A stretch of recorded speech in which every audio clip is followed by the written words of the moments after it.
அப்புறம் ஹரீஷ், நீ கொஞ்சம் என் கூட வா என்றவர் அதற்கு மேல் எதுவும் கூறாமல் ஆஃபீஸ் பில்டிங்கை நோக்கி நடக்கத் தொடங்கினார். ஹரீஷ் என்று கவலையுடன் சந்தனா அழைக்க, பயப்படாத பேபி, நான் போய் அவர்கிட்ட பேசிட்டு வரேன். இப்போ நீ உன் கிளாஸுக்கு போ. இதுக்கு மேலே அவன் உங்ககிட்ட வம்பு பண்ண மாட்டான்னு நினைக்கிறேன். அப்புறம் ஈவினிங் காலேஜ் முடிஞ்சதுக்கப்புறம் எனக்காக கார்கிட்ட வெயிட் பண்ணு. வரிசையாக சொன்ன ஹரீஷ் அவளுடைய தோளில் தட்டி கொடுத்து விட்டு சென்றான். லாவண்யாவும் ஹரீஷுடன் சேர்ந்து அங்கிருந்து வெளியேற மிச்சமிருந்த ஸ்டூடெண்ட்ஸ் கூட்டமும் மெதுவாக கலைந்தது. வைஸ் பிரசிடென்ட் நாதனின் ஆஃபீஸ் ரூம் 7வது மாடியில் இருந்தது. ஹரீஷும் லாவண்யாவும் அங்கு வந்தபோது அவர் ஒரு ஃபைலை கையில் வைத்து பார்த்து கொண்டிருந்தார். ப்ரொஃபஸர் லாவண்யா, நீங்கள் உங்களோட ஆஃபீஸ்க்கு போகலாம். உங்ககிட்ட ஏதாவது கேட்கணுன்னா நான் கண்டிப்பாக உங்களை கூப்பிட்றேன். இப்போ நீங்கள் போய் உங்களோட வேலையை கண்டினியூ பண்ணுங்கள். மரியாதையுடன் சொன்ன நாதன் கதவை நோக்கி கை காட்டினார். வைஸ் பிரசிடென்ட் என்று தயங்கினாள் லாவண்யா. அவள் ஹரீஷுக்கு ஏதாவது உதவ வேண்டும் என்று நினைத்தாள். என்னாச்சு ப்ரொஃபஸர்? உங்கள் ஸ்டூடெண்ட்டை நான் ஏதாவது கடிச்சு தின்றுவேன் பயப்படுறீங்களா? அப்படிலாம் நடக்காது, தைரியமாக போயிட்டு வாங்க. ஒரு சின்ன சிரிப்புடன் கேலி செய்தார் நாதன். அதற்கு மேல் அங்கு நிற்பது மரியாதையாக இருக்காது என்று நினைத்த லாவண்யா, ஓகே சார் என்று கூறிவிட்டு வாசலை நோக்கி நடந்தாள். கதவை திறப்பதற்கு முன் மீண்டும் தயங்கி நின்று ஹரீஷை ஆழமாக ஒரு பார்வை பார்த்தவள் அதற்கு மேல் தான் செய்வதற்கு எதுவும் இல்லை என்பதை உணர்ந்து ஒரு பெரும் மூச்சுடன் அங்கிருந்து வெளியேறினாள். ஹரீஷும் நாதனும் ஒருவரை ஒருவர் பார்த்தபடி இருக்க அவனை உட்காரச் சொல்லி எதிரில் இருந்த சேரை காட்டினார் நாதன். சேரில் உட்கார்ந்ததும் நாதனை உற்று பார்த்த ஹரீஷ், பார்ப்பதற்கு அவர் ஒரு சாதாரண முதியவரை போல தோற்றமளித்தாலும் தன்னுடைய குரு ருத்ரவேந்தரை போலத்தான் அவரும் என்பதை தன் உள்ளுணர்வின் மூலம் அறிந்து கொண்டான். ஹரீஷ் த கிரேட் ராஜேஸ்வரன் ஃபேமிலியோட ஒரு முக்கியமான வாரிசு. ஆனால் கொஞ்சம் வருஷத்துக்கு முன்னாடி பண சம்பந்தமாக ஏதோ பிரச்சனை வந்து வீட்டை விட்டு வெளியே அனுப்பிட்டாங்க. அதுக்கப்புறம் ஏஜே ஃபேமிலியோட மருமகனா எத்தனையோ அவமானங்களை தாங்கிக்கிட்டு 2 வருஷத்துக்கு மேலேயே வாழ்ந்திருக்க. நாதன் தன்னுடைய புருவங்களை உயர்த்தி கேட்க, இதெல்லாம் சொல்லி என்னை அவமானப்படுத்துறதுக்காக தான் இங்கே வர சொன்னீங்களா? ஹரீஷ் ஒரு தீவிரமான பார்வையுடன் கேட்டான். நாங்கள் எங்கள் காலேஜில் அட்மிஷன் கொடுக்கறதுக்கு முன்னாடி எல்லாரோட ஃபேமிலி பேக்ரவுண்டையும் விசாரிச்சுட்டு தான் அட்மிஷன் கொடுத்தோங்கிறத மறந்துடாத என்று அந்த ரோலிங் சேரில் சுற்றியபடி கூறிய நாதன் சட்டென்று அந்த சேரை நிறுத்தி எழுந்தார். அதுவரை தான் பார்த்து கொண்டிருந்த ஃபைலை ஹரீஷின் பக்கம் நகர்த்தியவர், ஆனால் சமீபத்தில் நான் கொஞ்சம் பர்சனலாக என்கொயரி பண்ணி உன்னை பற்றி சில சுவாரஸ்யமான விஷயங்களை கண்டுபிடிச்சிருக்கேன் என்றவர் அந்த ஃபைலை எடுத்து பார்க்க சொல்லி செய்கை செய்தார். அந்த ஃபோல்டரை திறந்த ஹரீஷ் அதில் இருந்ததை பார்த்து திகைத்தான். அதற்குள் அந்த ஃபைலில் என்ன இருக்கிறது என்பதை பற்றி நாதனே விளக்க ஆரம்பித்தார்.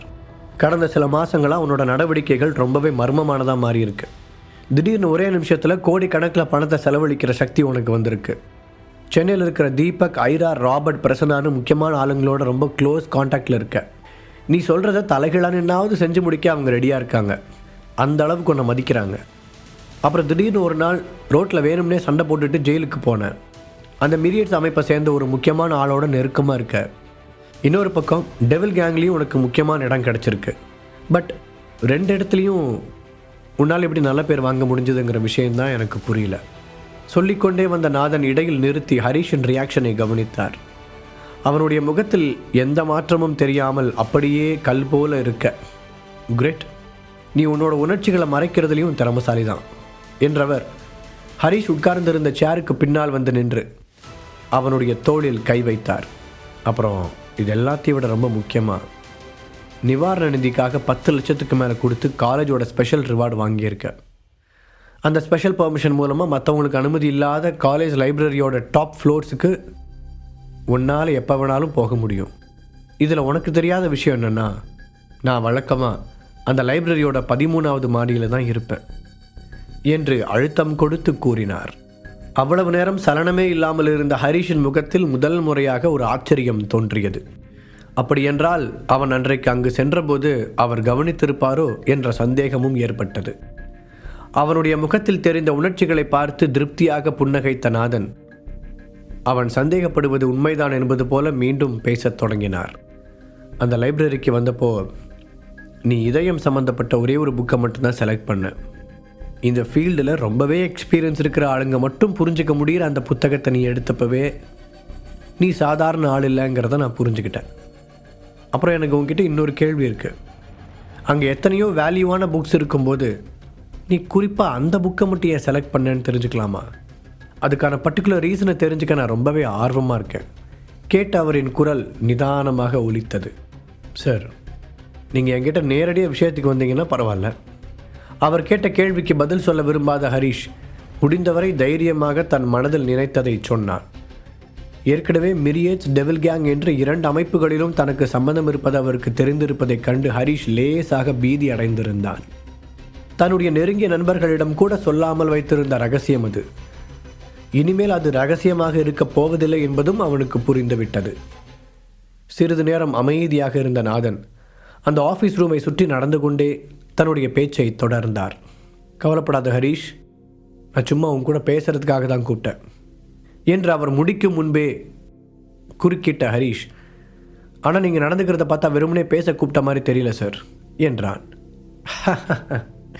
நீ புத்திசாலின்னு எனக்கு நல்லாவே தெரியும். சரி, நீ கேட்ட மாதிரி நான் நேரடியாகவே விஷயத்துக்கு வரேன். நீ நிச்சயமாக படிக்கிறதுக்காக இந்த காலேஜுக்கு வரல. ஏன்னா இங்கே சொல்லித்தரப்படுற விஷயங்கள் எல்லாமே உனக்கு ஏற்கனவே நல்லா தெரிஞ்சது தான். சொல்லப்போனால் நீ அதில் எக்ஸ்பர்ட்டும் கூட. இங்கே இருக்கிற ப்ரொஃபஸர்ஸை விட உனக்கு டேலண்ட் அதிகம்னு நீ ஆல்ரெடி ப்ரூவ் பண்ணிட்ட. அப்போது எதுக்காக நீ இந்த காலேஜில் சேர்ந்த? சடனாக கேள்வி எழுப்பிய அவர் பதிலுக்காக அவனையே பார்த்தார். அப்போதும் அவன் எதுவும் பேசாமல் அமைதியாக இருக்க, சரி உனக்கு சொல்ல விருப்பம் இல்லைனா அந்த காரணத்தை நானே சொல்கிறேன். உனக்கு கன்சாலிடேஷன் டெக்னிக் பற்றின ஃபார்முலா வேணும். அது இங்கே தான் இருக்குன்னு உனக்கு யாரோ தகவல் சொல்லியிருக்காங்க. அதை தேடி தான் நீ இங்கே வந்திருக்க. அன்றைக்கி லைப்ரரிக்கு வந்தப்போ கூட நீ ஏதோ ஒரு விஷயத்தை தீவிரமாக தேடிக்கிட்டு இருந்த. அது கண்டிப்பாக அந்த கன்சாலிடேஷன் ஃபார்முலாவாக தான் இருக்கணும். அதை கண்டுபிடிக்கிறதா உன்னோட இலக்காக இருந்துச்சு. பட் நேரம் இல்லாததால் உன்னால் அதை கண்டுபிடிக்க முடியல. என்ன, நான் சொல்கிறதெல்லாம் சரியா? நாதன் கேட்க ஹரிஷ் பதில் சொல்ல முடியாமல் திகைத்து போய் அமர்ந்திருந்தான். உன்னை பற்றி இவ்வளோ விஷயங்களை தெரிஞ்சுக்கிட்டேனால ஒரே ஒரு கேள்விக்கு மட்டும் விடை கண்டுபிடிக்கவே முடியல. அது ரொம்பவே ரகசியமாக இருக்குது என்று கூறிவிட்டு அவர் நிறுத்த ஹரிஷ் கேள்வியோடு அவரை பார்த்தான். உன்னோட குரு, அதாவது வழிகாட்டி யார்? நானும் எவ்வளவோ முயற்சி பண்ணி பார்த்துட்டேன், பட் யாருக்குமே அந்த விஷயம் தெரியல என்றார். அதை நான் உங்ககிட்ட சொல்லியே ஆகணும்னு எந்த அவசியமும் இல்லை சார். ஹரிஷ் உறுதியான குரலில் கூற நாதனின் முகத்தில் ஒரு மெச்சுதல் தெரிந்தது. சரி, நீ இவ்வளோ ஸ்ட்ராங்காக பேசும்போது நானும் ஒரு விஷயத்தை சொல்லி ஆகணும். இன்றைக்கி மட்டும் இல்லை, என்றைக்குமே உன்னால் அந்த கன்சாலிடேஷன் ஃபார்முலாவை கண்டுபிடிக்க முடியாது. இது ஒரு சேலஞ்சாகவே சொல்கிறேன் என்றவர் ஒரு புன்னகையுடன் அவனை பார்த்தார். ஆனால் இதற்கெல்லாம் அசரும் ஆள் நான் இல்லை என்பதை போல் அமர்ந்திருந்தான் ஹரிஷ். அவனுடைய வாயிலிருந்து உண்மையை வரவழைப்பது கடினம் என்று புரிந்து கொண்டவர் இப்போது தன்னுடைய சேரில் போய் அமர்ந்து டேபிளின் மேல் இருந்த பேப்பர் வேட்டை உருட்டினார். கொஞ்ச நாளைக்கு முன்னாடி என்னை பார்க்க வந்த நதியா உன்னை ஹெர்பலிஸ்ட் சொசைட்டிக்கு ஸ்பெஷல் ஸ்டூடெண்ட் அனுப்ப சொல்லி கேட்டாங்க. திடீரென அவர் இதை கூற நிமிர்ந்து பார்த்த ஹரிஷ், அப்படின்னா நீங்கள் நான் அங்கே போக விடுவீங்களா சார் என்று கேட்டான். இப்போது அவனுடைய குரலில் கொஞ்சம் கூட பதட்டம் தெரியவில்லை. கண்டிப்பாக மாட்டேன். லாஸ்ட் 50 இயர்ஸில் இந்த மாதிரி நிறைய டேலண்டான பர்சன்ஸை அவங்க உருவாக்கியிருக்காங்க. ஆனால் ஆல்ரெடி நீ அதையெல்லாம் கடந்து ரொம்ப தூரம் வந்துட்ட. இந்த காலேஜோட வைஸ் பிரசிடென்ட்டான நான் உன்னை அவ்வளோ ஈஸியாக போக விட்டுற மாட்டேன். உன்னை பற்றின ஒவ்வொரு சீக்ரெட்டை தெரிஞ்சுக்கிறதும் உண்மையிலேயே ரொம்ப இன்ட்ரெஸ்டிங்காக இருக்குது. நாதன் நேர்மையாக பதில் கூறினார். அதற்கு மேல் என்ன பேசுவதென்று தெரியாமல் இருவரும் அமைதியாக இருக்க, காலேஜோட டீன் இன்னைக்கு இருக்காங்களா? ஹரிஷ் சாதாரணமாக கேட்டான். எதுக்கு டீனை பற்றி தெரிஞ்சுக்க நினைக்கிற என்ற நாதன் கூர்மையான பார்வையுடன் அவனை அளவிட்டார். ஆனால் அவன் என்ன நினைக்கிறான் என்பதை அவரால் கண்டுபிடிக்க முடியவில்லை. இல்லை, சும்மா தெரிஞ்சுக்கலான்னு கேட்டேன். ஹரிஷ் சிரித்தபடி தோள்களை குலுக்க, சாரி, இப்போதைக்கு அவர் இங்கே இல்லை, அவர் வெளியூரில் இருக்கார், இன்னும் 1 மாதத்துக்கு இங்கே வரமாட்டார் சொன்ன நாதன் அவருடைய சேரில் வசதியாக சாய்ந்து உட்கார்ந்தார். அவர்கள் இருவருக்கும் இடையிலான அந்த உரையாடல் பார்ப்பதற்கே வினோதமாக ஏதோ கீரியும் பாம்பும் சண்டையிட்டுக் கொள்வதைப் போல இருந்தது. சரி, இதுக்கு மேலே என்கிட்ட கேட்கறதுக்கு எதுவும் இல்லைன்னா நான் கிளம்புறேன் சார் என்ற ஹரிஷ் அங்கிருந்து எழ நாதனும் அவனை தடுக்காமல் அமைதியாக இருந்தார். ஹரிஷ் வெளியே சென்றதும் அவருடைய முகத்தில் ஒரு மர்மமான புன்னகை தோன்றியது. அவருடைய ரகசியங்கள் அத்தனையும் தெரிந்தது போல நாதன் பேசியது முதலில் ஹரிஷுக்கு ஒரு கலக்கத்தை ஏற்படுத்தி இருந்தாலும் பின்பு அவன் சமாளித்து கொண்டான். கடைசியாக அவன் என்ன முயற்சி செய்தாலும் கன்சாலிடேஷன் ஃபார்முலாவை எடுக்க முடியாது என்று அவர் பேசியதை நினைத்து பார்த்த ஹரிஷ், இந்த சேலஞ்ச் எனக்கு பிடிச்சிருக்கு என்று தனக்குத்தானே சொல்லிக்கொண்டான். கிளாஸ் ரூமுக்கு திரும்பிய ஹரிஷ் மற்ற மாணவர்கள் தன்னை வித்தியாசமாக பார்ப்பதை கண்டுகொள்ளாமல் எப்போதும் போல இருந்தான். அன்றைக்கு காலேஜ் முடிந்ததற்கான அறிவிப்பு வர அவன் சொன்னது போலவே சந்தனா காருக்கு பக்கத்தில் காத்திருந்தாள். அவனை பார்த்ததும் வேகமாக ஓடி வந்த அவள், அந்த வைஸ் பிரசிடென்ட் உன் மேலே ரொம்ப கோவமாக நடந்துக்கிட்டாரா ஹரி என்று கவலையுடன் கேட்க, அவளுடைய கன்னத்தை தட்டிய ஹரிஷ், அதெல்லாம் ஒன்றும் இல்லை, சும்மா பேசுறதுக்கு தான் கூப்பிட்டுருந்தாரு. தயாளனை பற்றி அவருக்கு முன்னாடியே தெரியுங்கிறதுனால அந்த சண்டையை பற்றி பெருசாக எதுவும் சொல்லலை. ஹரிஷ் சிரிப்புடன் சொல்ல அதை கேட்ட சந்தனாவிற்கு நிம்மதியாக இருந்தது. சரி, இப்போ என்ன பண்ணலாம்? வீட்டுக்கு போகிறதுக்கு முன்னாடி மார்க்கெட்டுக்கு போய் நமக்கு தேவையான வெஜிடபிள்ஸ் எல்லாத்தையும் வாங்கிட்டு போயிடலாமா? ஹரிஷ் கேட்டதும் சந்தனா சந்தோஷமாக தலையாட்டினாள். அதுக்கு கார் செட் ஆகாது, பஸ்ஸில் போகலாமா? பஸ்ஸில் ட்ராவல் பண்ணியும் ரொம்ப நாள் ஆகுது. மீண்டும் ஹரிஷ் சொல்ல, எனக்கு எதுனாலும் ஓகே தான் ஹரி, உன் கூட டைம் ஸ்பெண்ட் பண்ணணும், அவ்வளோதான். சந்தனா ஆர்வமாக சொல்ல ஹரிஷ் அவளை பார்த்து கியூட்டாக சிரித்தாள். இந்த கொஞ்ச நாட்களாக ரொம்பவே பிஸியாக இருந்ததால் அவனால் சந்தனாவுடன் சரியாக பேசக்கூட முடியவில்லை. அடுத்து தன்னுடைய ட்ரைனிங்கில் தீவிர கவனம் செலுத்தப் போவதால் அதற்கு முன் கிடைத்திருக்கிற இந்த நேரத்தை சந்தனாவுடன் செலவிட விரும்பினான். காரை காலேஜின் பார்க்கிங்கிலேயே விட்டுவிட்டு வெளியே வந்த இருவரும் சிட்டிக்குள் செல்லும் ஒரு பஸ்ஸில் ஏறி அமர்ந்தார்கள். வா ஹரி, இது கூட நல்லதா இருக்கு என்று வசதியாக அவனுடைய தோளில் சாய்ந்து அமர்ந்தவள் கதை பேசிக்கொண்டே வர ஹரிஷும் உற்சாகமாக அவள் பேசுவதை கவனித்தான். மார்க்கெட்டில் ஹரிஷ் ஒவ்வொரு பொருளையும் பேரம் பேசி வாங்குவதை ஆச்சரியத்துடன் பார்த்த சந்தனா, ஹரி, நீ இவ்வளோ நல்லா பேரம் பேசுவேன்னு எனக்கு தெரியவே தெரியாது என்று சொல்ல அவளை ஒரு சிரிப்புடன் பார்த்த ஹரிஷ், உங்கள் வீட்டில் இருந்த அந்த 2 வருஷமும் வெஜிடபிள் வாங்குறது என்னோட வேலையாக தான் இருந்துச்சு, அதனால் இது எனக்கு நல்லாவே தெரியும் என்றான். அதை கேட்டதும் சந்தனாவின் முகம் மாறியதுடன் அவளுடைய கண்களும் லேசாக கலங்கியது. சாரி ஹரி, அப்போல்லாம் நான் உன்னை சரியாக ட்ரீட் பண்ணலை, உன் மேலே எந்த அளவுக்கு கேர் எடுத்துக்கிட்டேன்னு வெளியே காட்டாமல் இருந்ததும் ஒரு வகையில் தப்பு தான். அதனால தான் என்னோடய அம்மாவும் அந்த அட்வான்டேஜாக எடுத்துக்கிட்டு உன்னை ரொம்ப டார்ச்சர் பண்ணிட்டாங்க. சந்தனா வருத்தத்துடன் பேச அவளுடைய கைகளை இறுக்கமாக பற்றியவன், நாம் இதை பற்றி பேச வேண்டான்னு ஏற்கனவே முடிவு பண்ணி வச்சுருக்கோம் பேபி. அப்புறம் மார்க்கெட்டு போய் வெஜிடபிள் வாங்கிட்டு வரதெல்லாம் ஒரு விஷயமே இல்லை, அதை யார் வேணாலும் செய்யலாம். இதோ இப்போ நம்ம வீட்டுக்காக நாம் செய்யலையா, அதையும் என் விட தான் நினச்சிக்கிட்டு நான் செஞ்சேன். ஸோ அது எனக்கு ஒரு பெரிய கஷ்டமாகவே இல்லை. ஹரிஷ் அவளுக்கு ஆறுதல் அளிக்கும் விதமாக பேச சந்தனாவின் முகம் கொஞ்சமாக தெளிந்தது. ஹரிஷின் தோளை ஒட்டி இன்னும் நெருக்கமாக நடந்தவளுக்கு தன்னுடைய கணவனை நினைத்து ரொம்ப பெருமையாக இருந்தது. காலேஜில் நடந்ததையெல்லாம் மறந்துவிட்டு அந்த மாலை பொழுதை அவர்கள் இருவரும் சேர்ந்து சந்தோஷமாக கழிக்க, அதே நேரத்தில் ஹரிஷின் வாழ்க்கையை மாற்றும் சில விஷயங்கள் அவனை சுற்றி நடந்து கொண்டிருந்தது. அதில் முதலாவதாக நியூயார்க்கில் இருந்த ராஜேஸ்வரன் பேலஸ் மக்களால் நிரம்பியிருந்தது. எல்லோருடைய முகங்களிலும் வருத்தமும் சோகமும் போட்டி போட அந்த நாட்டு வழக்கப்படி அனைவரும் பிளாக் கலரில் ட்ரெஸ் அணிந்திருந்தார்கள். ஆம், சண்முக ராஜேஸ்வரன் அந்த குடும்பத்தின் மூத்த தலைவர் தன்னுடைய 76வது வயதில் திடீரென்று இறந்து விட்டார். இந்த செய்தி வெளியானவுடன் இரங்கல் தெரிவிக்கும் வகையில் மக்கள் கூட்டம் அலைமோதியது. ஆனந்த் தன் தந்தையின் உடலுக்கு பக்கத்தில் சோகமாக உட்கார்ந்திருந்தார். அப்போது கூட்டத்தில் இருந்த ஒருவர் எழுந்து ஆனந்தின் தோள்களில் தட்டி, ராஜேஸ்வரன் நல்லா தானே இருந்தார், எப்படி திடீர்னு இறந்து போனார் என்று கேட்க அந்த மொத்த இடமும் அமைதியில் உறைந்தது. அப்போது ஆனந்துக்கு பக்கத்தில் இருந்த அகிலா வேகமாக எழுந்து, என் ஹஸ்பண்டுக்கும் அதுக்கும் எந்த சம்மந்தமும் இல்லை, இது எல்லாமே அந்த ஹரிஷோட தப்பு தான் என்று சத்தமாக கத்தி சொன்னார். அப்போது ஒரு பெண் அகிலாவை உற்று பார்த்து, என்ன சொல்கிறீங்க, ஒரு நாளைக்கு முன்னாடி தானே ஹரிஷ் அவன் ஃப்ரெண்டு ஜீவாவோட சேர்ந்து பிரச்சனை பண்ணி அதில் பயங்கரமாக அடிபட்டதுனால இங்கேருந்து தப்பிச்சு போனான் என்று கேட்டாள். இல்லை, அவன் தான் முதல்ல மாமாவுக்கு பிளட் தரேன்னு சொன்னான், அதுக்குள்ளே அவனோட ஃப்ரெண்டு ஜீவா வந்து அப்படிலாம் கொடுக்கக்கூடாதுன்னு ஹரிஷ் கிட்ட சொல்லி அதனால தான் பிரச்சனையே வந்துச்சு. எனக்கு என்னமோ அவன் ஃப்ரெண்டு வந்தது கூட ஹரிஷோட ஏற்பாடாக தான் இருக்கும்னு தோணுது.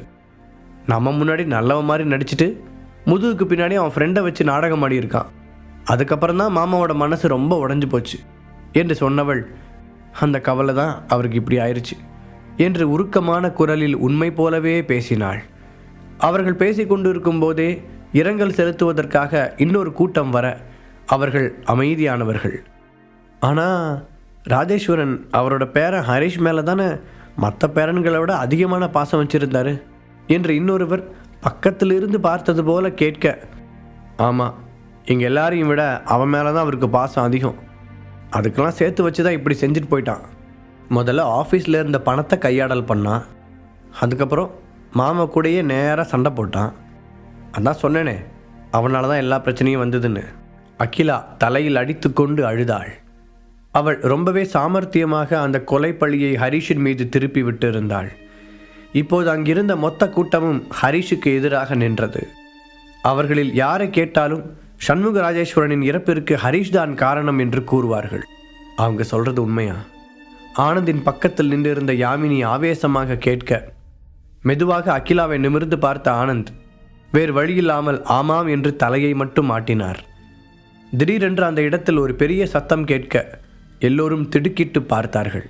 அந்த ஹரிஷை கொன்று அவனோட தலையை தனியாக வெட்டி எடுப்பேன்னு ராஜேஸ்வரன் சார் உடம்புக்கு முன்னாடி சத்தியம் செய்கிறேன், அதுவும் என் உயிர் மேலேயே சத்தியம் பண்ணுறேன் என்று சொன்ன யாமினியின் குரல் அந்த அறை முழுவதும் எதிரொலித்தது. துக்கத்திற்கு வந்தவர்கள் ஒருவரை ஒருவர் பார்த்துவிட்டு தங்களுக்குள் முணுமுணுப்பாக பேசிக்கொள்ளத் தொடங்கினார்கள். ராஜேஸ்வரனின் இறப்பு எப்படி இருந்தாலும் அது மிகப்பெரிய விளைவுகளை ஏற்படுத்தும் என்று அவர்களுக்கு தெரியும். அவர் பல ஆண்டுகளாக அந்த குடும்பத்தை கட்டுக்குலையாமல் வைத்திருந்தார். மேலும் பாதுகாப்பாக பார்த்து கொண்டார். இனி எல்லாம் மாறப்போகிறது. ஆனால் ராஜேஸ்வரன் இறப்பதற்கு முன்பாக மிரியட்ஸில் இணைந்தது ரொம்ப நல்லது என்று அந்த ஃபேமிலி மெம்பர்கள் நினைத்தார்கள். இதனால் அவர்கள் ஒவ்வொருவருடைய சக்தியும் அதிகரித்தது. அது மட்டுமின்றி யாமினியின் உண்மையான கோபத்தையும் ராஜேஸ்வரனுக்காக அவள் செய்த சத்தியத்தையும் பார்த்த ஃபேமிலி மெம்பர்களின் மன உறுதி அதிகமானது. தங்களை ஹரிஷிடமிருந்து பாதுகாப்பதற்கு இப்போதும் தேவையான ஆட்கள் இருப்பதாக அவர்கள் நம்பினார்கள். சண்முக ராஜேஸ்வரனின் இறப்பு ஹரிஷின் வாழ்க்கையில் எத்தகைய பாதிப்பை ஏற்படுத்தப் போகிறது என்பதை பற்றி யாராலும் சொல்ல முடியவில்லை. இன்னொரு பக்கம் ஸ்டேஷனில் இருந்து கயல்விழிக்கு ஃபோன் வர அதை எடுத்து பார்த்தவள் ஆர்வமாக காதில் வைக்க, என்னாச்சு கயல்விழி, உனக்கு ஏதாவது பின்னடைவு இருக்கா என்று மறுமுனையில் அவளுடைய வழிகாட்டியின் குரல் கம்பீரமாக கேட்டது. அதெல்லாம் ஒன்றும் இல்லை மேடம், நான் வேற ஒரு விஷயத்துக்காக தான் உங்களுக்கு கால் பண்ணியிருந்தேன். அதை பார்த்துட்டு நீங்கள் திரும்பவும் கூப்பிட்டதில் சந்தோஷம். அது என்னென்னா, உங்களுக்கு நான் ஒரு பவர் பில் வாங்கி தரேன்னு சொல்லியிருந்தேன் இல்லையா, நான் உங்களுக்காக தான் கேட்குறேன்னு அவன் கண்டுபிடிச்ச உடனே அவனோட ஆட்டிடியூட் மொத்தமும் சேஞ்ச் ஆகிடுச்சு. அதான் ஒரு வேளை நீங்கள் முன்னாடி ஏதாவது அவன் கூட சண்டை போட்டிருக்கீங்களான்னு தெரிஞ்சுக்கலான்னு தான் கேட்டேன் என்ற கயல்விழியின் குரல் மிகவும் மரியாதையுடன் ஒலித்தது. அவளுக்கான ட்ரைனிங்கின் போது கயல்விழிதான் தன் வழிகாட்டிக்கான பவர் பில் ஒன்றை தன்னால் வாங்கி தர முடியும் என்று கூறியிருந்தாள். நீ யாரை பற்றி பேசுகிற? ஹரிஷை பற்றியா? அவங்கிட்டே நீ பவர் பில் கேட்ட? அந்த ராஸ்கலோட பேரை இனிமேல் என்கிட்ட சொல்லாத என்று கோபமாக கத்திய கயல்விழியின் மென்டர், நான் சொல்கிறத நல்லா கவனி கயல், அவன் கூட இருக்கிற ஃப்ரெண்ட்ஷிப்பை நீ உடனே கட் பண்ணி ஆகணும். ஹரிஷுக்கும் நம்மளோட அமைப்புக்கும் இடையில் ஒரு மிகப்பெரிய பகை உருவாகி இருக்கு. ஸோ நீயும் அவங்ககிட்டருந்து விலகி நிற்கணும் என்று சொல்லிக்கொண்டே போனார். அப்போது இடையில் குறுக்கிட்ட கயல்விழி, ஆனால் ஏன் என்றாள். அப்படி நான் செஞ்சேன்னா உங்களுக்கான பவர் பில்லை என்னால் வாங்கவே முடியாது கயல்விழி கவலையுடன் கூற. அது பரவாயில்ல, எப்படி இருந்தாலும் அந்த ஹரிஷ் தயாரிக்கிற எதையும் நான் சாப்பிட போகிறதில்ல. அவனை நினச்சாலே எனக்கு கோபமாக வருது. அதனால் நான் சொன்ன விஷயத்தை உடனே செய் என்று ஃபோனை கட் செய்தாள் அவளுடைய வழிகாட்டி. தன்னுடைய ஃபோனையே பார்த்து கொண்டிருந்த கயல்விழி, இங்கே என்ன தான் நடக்குது? ஹரிஷை கேட்டாலும் என் மென்டர் மேலே ரொம்ப கடுப்பாக பேசுகிறான். இங்கே இவங்களும் அவன் பேரை கேட்டாவே கோபத்தில் பொங்கி எழுறாங்க. இவங்க 2 பேருக்கும் இடையில் அப்படி என்ன தான் நடந்திருக்கும் என்று அவளுடைய மனதில் மிகப்பெரிய கேள்வி எழுந்தது. நாம் ஹரிஷை முதல் முறையாக பார்த்ததுக்கும் இப்போ அவன் இருக்கிறதுக்கும் இடையில் நிறைய முன்னேற்றங்கள் இருக்கிறத கண்கூட பார்க்க முடியுது. அவ்வளோ ஏன், நமக்காக 2 பவர் பில்ஸை கூட அவன் தயாரித்து கொடுத்துட்டான். அப்படி இருக்கும்போது இப்போ மட்டும் ஏன் இவ்வளோ பிடிவாதமாக இருக்கான்னு தெரியல. இதெல்லாம் ஒரு பக்கம் இருந்தாலும் நம்ம மென்டர் ஏன் ஹரிஷை பற்றி இவ்வளோ மோசமாக பேசுகிறாங்க? யோசித்த கயல்விழிக்கு தலையே வெடித்து விடுவது போல இருந்தது. இப்படி 2 இடங்களில் ஹரிஷுக்கே தெரியாமல் அவனை பற்றிய வதந்திகளும் வெறுப்புகளும் பரவி கொண்டு இருக்க, அதே இரவில் இன்னொரு இடத்திலும் ஹரிஷை பற்றிய உரையாடல் நடந்தது. சென்னையின் புறநகர் பகுதியில் இருந்த அந்த ஆடம்பரமான மாளிகையில் மோனிஷா மற்றும் அவளுடைய தாத்தா அமர்ந்திருக்க, அவர்களுக்கு எதிரில் ஒரு நடுத்தர வயது மனிதர் அமர்ந்து அவர் கையில் இருந்த டேப்லெட்டை ஆராய்ச்சி செய்து கொண்டிருந்தார். அங்கிள், இது உண்மையானதா இல்லையான்னு கொஞ்சம் சீக்கிரமாக சொல்ல முடியுமா? ரொம்ப நேரமாக நீங்கள் அதையே பார்த்துட்ருக்கீங்க. எனக்கே தூக்கம் வந்துருச்சு. மோனிஷா சலிப்புடன் கேட்டாள். அவர்களின் குடும்பத்தில் நம்பகமான ஒரே ஒரு ஹெர்பலிஸ்டாக அந்த நபர் மட்டுமே இருந்தார். அதனால் ஹரிஷ் கொடுத்த மாத்திரையை பரிசோதிக்க அவரை வரவழைத்தாள் மோனிஷா. இப்படி அவசரப்படுத்துகிறா எப்படி மோனிஷா? ஒரு நிமிஷம் இரு என்றவர் மீண்டும் அந்த டேப்லெட்டில் கவனத்தை வைத்தார். அவருடைய முகத்தில் விதவிதமான ரியாக்ஷன்கள் மின்னி மறைந்தது. இப்போது வரை மோனிஷாவின் பிரச்சனைக்கு டெம்பரவரியாக டேப்லெட் தயாரித்து கொடுப்பது அவர்தான். ஆனால் அவராலும் அவளுடைய பிரச்சனைக்கு ஒரு முழுமையான தீர்வை கண்டுபிடிக்க முடியவில்லை. ஹரிஷ் கொடுத்த மாத்திரையை தீவிரமாக ஆராய்ந்து கொண்டிருந்தவர் ஒரு வழியாக நிமிர்ந்து உட்கார்ந்தார். அவருடைய முகத்தில் ஒரு நம்ப முடியாத அதிர்ச்சி தெரிந்தது. இதை உருவாக்குனவர் கண்டிப்பாக இந்த துறையில் ரொம்ப பெரிய ஸ்பெஷலிஸ்டாக தான் இருக்கணும். இந்த மாதிரி ஒரு மருந்தை உருவாக்க முடியுங்கிறதே எனக்கு ஆச்சரியமாக தான் இருக்குது. நான் 100% அடித்து சொல்லுவேன், இது ஒரு உண்மையான ரிப்பேர் பில்லு தான். இது ரொம்ப குவாலிட்டியாக இருக்குது. ஸோ ஒரு சாதாரண ஹெர்பலிஸ்டால் கண்டிப்பாக இதை தயாரிச்சிருக்க முடியாது என்று அவர் சொல்ல, இப்போது மோனிஷா ஆச்சரியத்துடன் விழிகளை விரித்து அவரை பார்த்தாள். என்ன அங்கிள், நிஜமாக தான் சொல்கிறீங்களா? இது ஒரு உண்மையான ரிப்பேர் பில் தானா? அப்போதும் நம்ப முடியாமல் கேட்டாள் மோனிஷா. என்னோட வார்த்தைகளை நீ கண்டிப்பாக நம்பலாம். ரிப்பேர் பில்லுக்கான அந்த குறிப்பிட்ட தயாரிப்பு முறை 100 வருஷங்களுக்கு முன்னாடியே காணாமல் போயிட்டாலும் அது எப்படி இருக்கும்னு எனக்கு தெரியும். அந்த நபர் தொடர்ந்து உற்சாகத்துடன் விளக்கினார். நான் செக் பண்ண ஆதாரங்கள் படி ஒரு ரிப்பேர் பில் சிவப்பும் ப்ரௌனும் கலந்த ஒரு கலரில் இருக்கணும். அதுலேயே குவாலிட்டி குறைவாக இருக்கிறது வெளிர் சிவப்பு நிறத்தில் இருக்கும். இதோட ஸ்மெல், அளவு எல்லாமே கரெக்டாக மேட்ச் ஆகுது. ஸோ இது கன்ஃபார்மாக உண்மையான ரிப்பேர் பில்லாக தான் இருக்கணும். ரியலி ஹீ இஸ் கிரேட் என்று வெளிப்படையாக பாராட்டிய அந்த நபர், மோனிஷா, இந்த டேப்லெட் உனக்கு எங்கே கிடைச்சதுன்னு தெரிஞ்சுக்கலாமா என்று கேட்டார். அவருக்கும் என்னோட வயசு தான் இருக்கும் அங்கிள். அவரால் இதை தயாரித்து கொடுக்க முடியும்னு சொன்னப்போ நான் நம்பவே இல்லை. நீங்கள் சொன்னதுக்கப்புறம் தான் தெரியுது அவர் உண்மையாக தான் சொல்லியிருக்காருன்னு. ஹரிஷை மனதில் வைத்துக்கொண்டு மோனிஷா பேச, என்னது, உன் வயசில் இருக்கிற ஒரு பையன் இந்த டேப்லெட்டை தயாரித்தானா? இப்போது மோனிஷாவின் தாத்தாவும் அந்த நபரும் ஒரே நேரத்தில் கேட்டனர். இவ்வளவு மேம்பட்ட மருந்தை ஒரு இளைஞன் எப்படி தயாரித்திருக்க முடியும் என்று அவர்கள் இருவரும் ஆச்சரியப்பட்டார்கள். இப்போதே ஹெர்பல் மெடிசனில் இந்த அளவிற்கு திறமை இருக்கிறது என்றால் கூடிய சீக்கிரத்தில் அவனால் ஒரு பெரிய நிபுணராக முடியும். உனக்கு அவர் தெரிஞ்சிருக்கிறது உண்மையிலேயே ரொம்ப பெரிய விஷயம். உனக்கு அவர் கூட எந்த மாதிரியான ரிலேஷன்ஷிப் இருக்குன்னு நான் தெரிஞ்சுக்கலாமா? தாத்தா திடீரென கேட்கவும் மோனிஷா திகைப்புடன் அவரை பார்த்தாள். திடீர்னு எதுக்காக தாத்தா இப்படி கேட்குறீங்க? எங்களுக்குள்ள அப்படிலாம் எதுவும் இல்லை. நம்ம பூஜாவோட கிளாஸ்மேட் தான் அவர். அவள் தான் அவரை கூட்டிகிட்டு வந்தா. அப்புறம் உங்களுக்கு கூட அவரை நல்லா தெரியும்ல? மோனிஷா சொல்ல அவளுடைய தாத்தா ஆச்சரியத்துடன் அவரை பார்த்தார். எனக்கு தெரிஞ்சவரா? அவர் கேட்க தலையாட்டிய மோனிஷாவின் உதட்டோரத்தில் ஒரு சிரிப்பு தோன்றியது.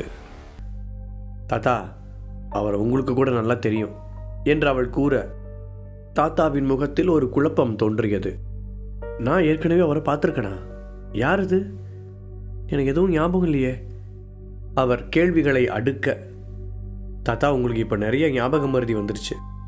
நாம் லாஸ்ட்டாக குமரன் ஃபேமிலியில் ஏலம் எடுக்க போனோமே, அந்த நாள் ஞாபகம் இருக்கா என்று கேட்டாள் மோனிஷா. அந்த ட்ராஜடியை மறக்க முடியுமா? நல்ல வேளை அங்கே ஒரு பையன் என்னை காப்பாற்றினான், இல்லாட்டி இந்நேரம் என்று சொல்லிக்கொண்டே வந்தவர் திடீரென கண்கள் பளிச்சிட நிமிர்ந்தார். நீ அந்த பையனை பற்றியா பேசிகிட்டு இருக்க? அவர் கேட்க மோனிஷா புன்னகையுடன் தலையாட்டினாள். ஆனால் மோனிஷாவின் தாத்தாவிற்கு அவனுடைய முகம் சரியாக ஞாபகம் இல்லை. அவள் சொல்லித்தான் ஒரு இளைஞன் அவரை காப்பாற்றியதையே தெரிந்து கொண்டார். ஏனென்றால் அந்த இடத்தை விட்டு வெளியே வரும் வரை அவர் அரை மயக்கத்தில் தான் இருந்தார். அதனால் அவரை காப்பாற்றிய பையனின் முகத்தை அவரால் சரியாக பார்க்க முடியவில்லை. மோனிஷா, உனக்கு ஒரு ஃப்ரெண்டா? அப்படி இருந்தா நீ அவரை இங்கே கூட்டிகிட்டு வர முடியுமா என்று தாத்தா ஆர்வத்துடன் அவளை கேட்டார். நான் கூப்பிட்டா அவர் வருவாரான்னு தெரியல. உங்களுக்காக வேணா நான் ஒரு தடவை ட்ரை பண்ணுறேன் தாத்தா என்று அவருக்கு பதில் சொன்ன மோனிஷா, ஹரிஷ் அந்த மிரியட் சின்னத்தை காட்டியதை பற்றி சொல்லலாமா என்று நினைத்தாள். ஆனால் ஏதோ ஒரு தயக்கம் அவளை சொல்ல விடாமல் தடுத்தது. ஒருவேளை ஹரிஷ் காட்டியது போலி அடையாளமாக இருந்தால் தான் அதை பற்றி கூறுவது அவனுக்கு ஆபத்தை ஏற்படுத்தும் என்று நினைத்தாள். அதுவும் இப்போது அவன் தயாரித்து கொடுத்தது உண்மையான ரிப்பேர் பில் என்று தெரிந்த பிறகு ஹரிஷின் மீது அவளுக்கு ஒரு சாஃப்ட் கார்னர் உருவாகி இருந்தது. அதனால் அவசியம் ஏற்படும் போது மட்டும் அந்த உண்மையை சொல்லிக் கொள்ளலாம் என்று நினைத்தவள் அமைதியாக இருந்து கொண்டாள். இவ்வாறு ஹரிஷை பற்றி நேர்மறையாகவும் எதிர்மறையாகவும் இந்த உலகம் பேச ஆரம்பித்திருந்தது. ஹெர்பல் மெடிசன் சம்பந்தப்பட்ட எல்லா இடங்களிலும் அவன் ஒரு முக்கியமான ஆளாக மாறத் தொடங்கியிருந்தான்.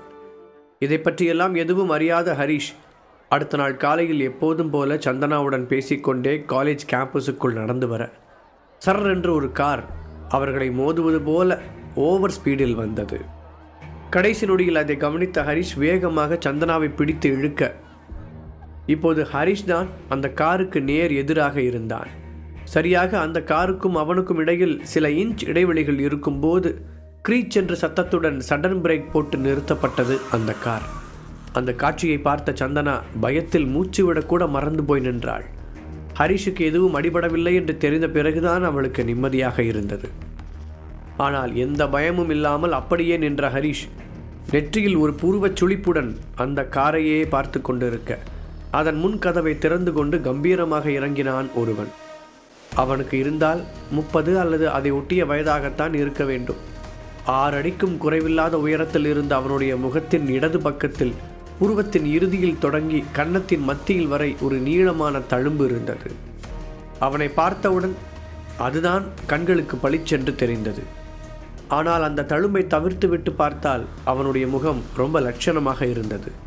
அவனுடைய உதடுகள் சிரிக்கவே தெரியாதென்பது போல அழுத்தமாக மூடியிருக்க, முகமோ எந்த உணர்வுகளும் இன்றி துடைத்து விட்டது போல இருந்தது.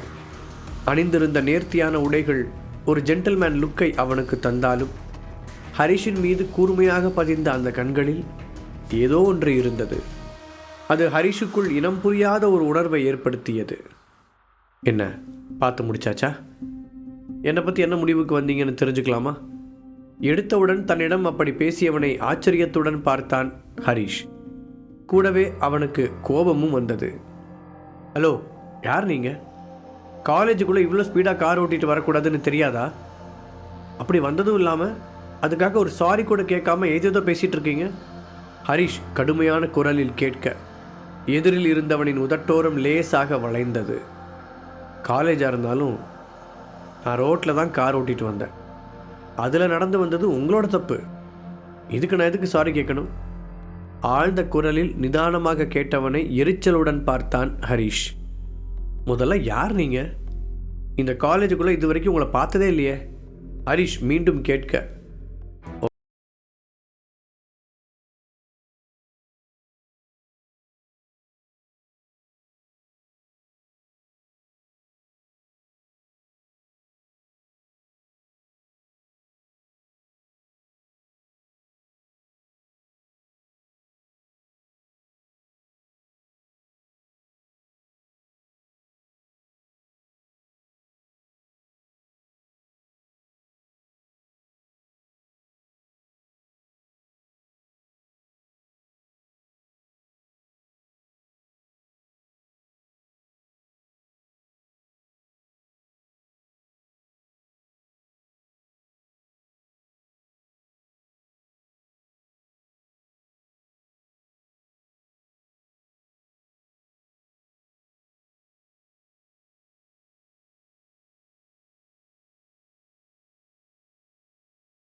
அதுக்கப்புறம் ஒரு சாரி கூட கேட்காம வார்த்தைக்கு வார்த்தை திமிராவே பதில் சொல்லிக்கிட்டு இருக்கீங்க.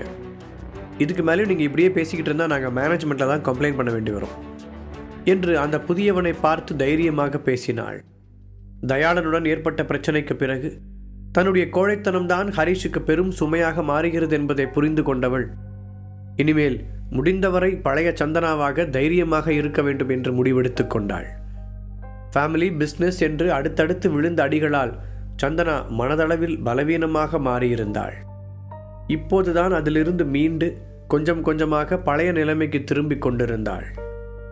ஹரிஷிடமிருந்து சந்தனாவின் பக்கம் பார்வையை திருப்பியவன், இதுக்கு நான் ஏற்கனவே பதில் சொல்லிட்டேன்னு நினைக்கிறேன் என்றான். இப்போது ஹரிஷ் முழுமையாக தன் பொறுமையை இழந்திருக்க, யார் சார் நீங்கள்? நடு ரோட்டில் காரை நிறுத்தி வச்சுருக்கீங்க. காலேஜுக்குன்னு தனியாக கார் பார்க்கிங் இருக்கிறத பார்க்கலையா நீங்கள் என்று அவர்களுக்கு பக்கவாட்டில் இருந்து குரல் கேட்டது. மூவரும் வேகமாக திரும்பி பார்க்க அங்கே லாவண்யா நின்று கொண்டிருந்தாள். அவளை பார்த்தவுடன் லேசாக சிரித்த ஹரிஷ், அதைத்தான் மேம் நாங்களும் கேட்டுக்கிட்டு இருக்கோம், ஆனால் சார் தான் பதிலே சொல்ல மாட்டேங்கிறாரு என்று கிண்டலான குரலில் கூறினான். ஹரிஷ், நீ கொஞ்சம் அமைதியாரு, நான் என்னன்னு கேட்குறேன். அவனை அமைதிப்படுத்திய லாவண்யா நேராக அந்த புதியவனிடம் சென்றாள். நான் இந்த காலேஜ் ப்ரொஃபஸராக இருக்கேன். அப்போது நான் கேட்டால் நீங்கள் பதில் சொல்லி தான் ஆகணும், இப்போ சொல்கிறீங்களா என்று கேட்க, இப்படி கேட்டால் யார் தான் சொல்ல மாட்டாங்க என்றவன், ஒரு நிமிஷம் மேம் என்று சொல்லிவிட்டு தன்னுடைய காரை திறந்து ஒரு கவரை எடுத்து வந்தான். அதை லாவண்யாவிடம் நீட்ட லேசான குழப்பத்துடன் அதை வாங்கியவள் வேகமாக பிரித்து பார்த்தாள். அதை படிக்க படிக்க அவளுடைய முகத்தில் இருந்த குழப்பம் மாறி ஆச்சரியம் தோன்றியது. கையில் இருந்த பேப்பரை மடக்கி அதே கவரில் வைத்துவிட்டு முகம் முழுக்க சிரிப்புடன் நிமிர்ந்தவள், அப்போ நீங்கள் தான் மிஸ்டர் இந்திரஜித் ராணா, இந்த காலேஜோட நியூ ப்ரொஃபஸர்.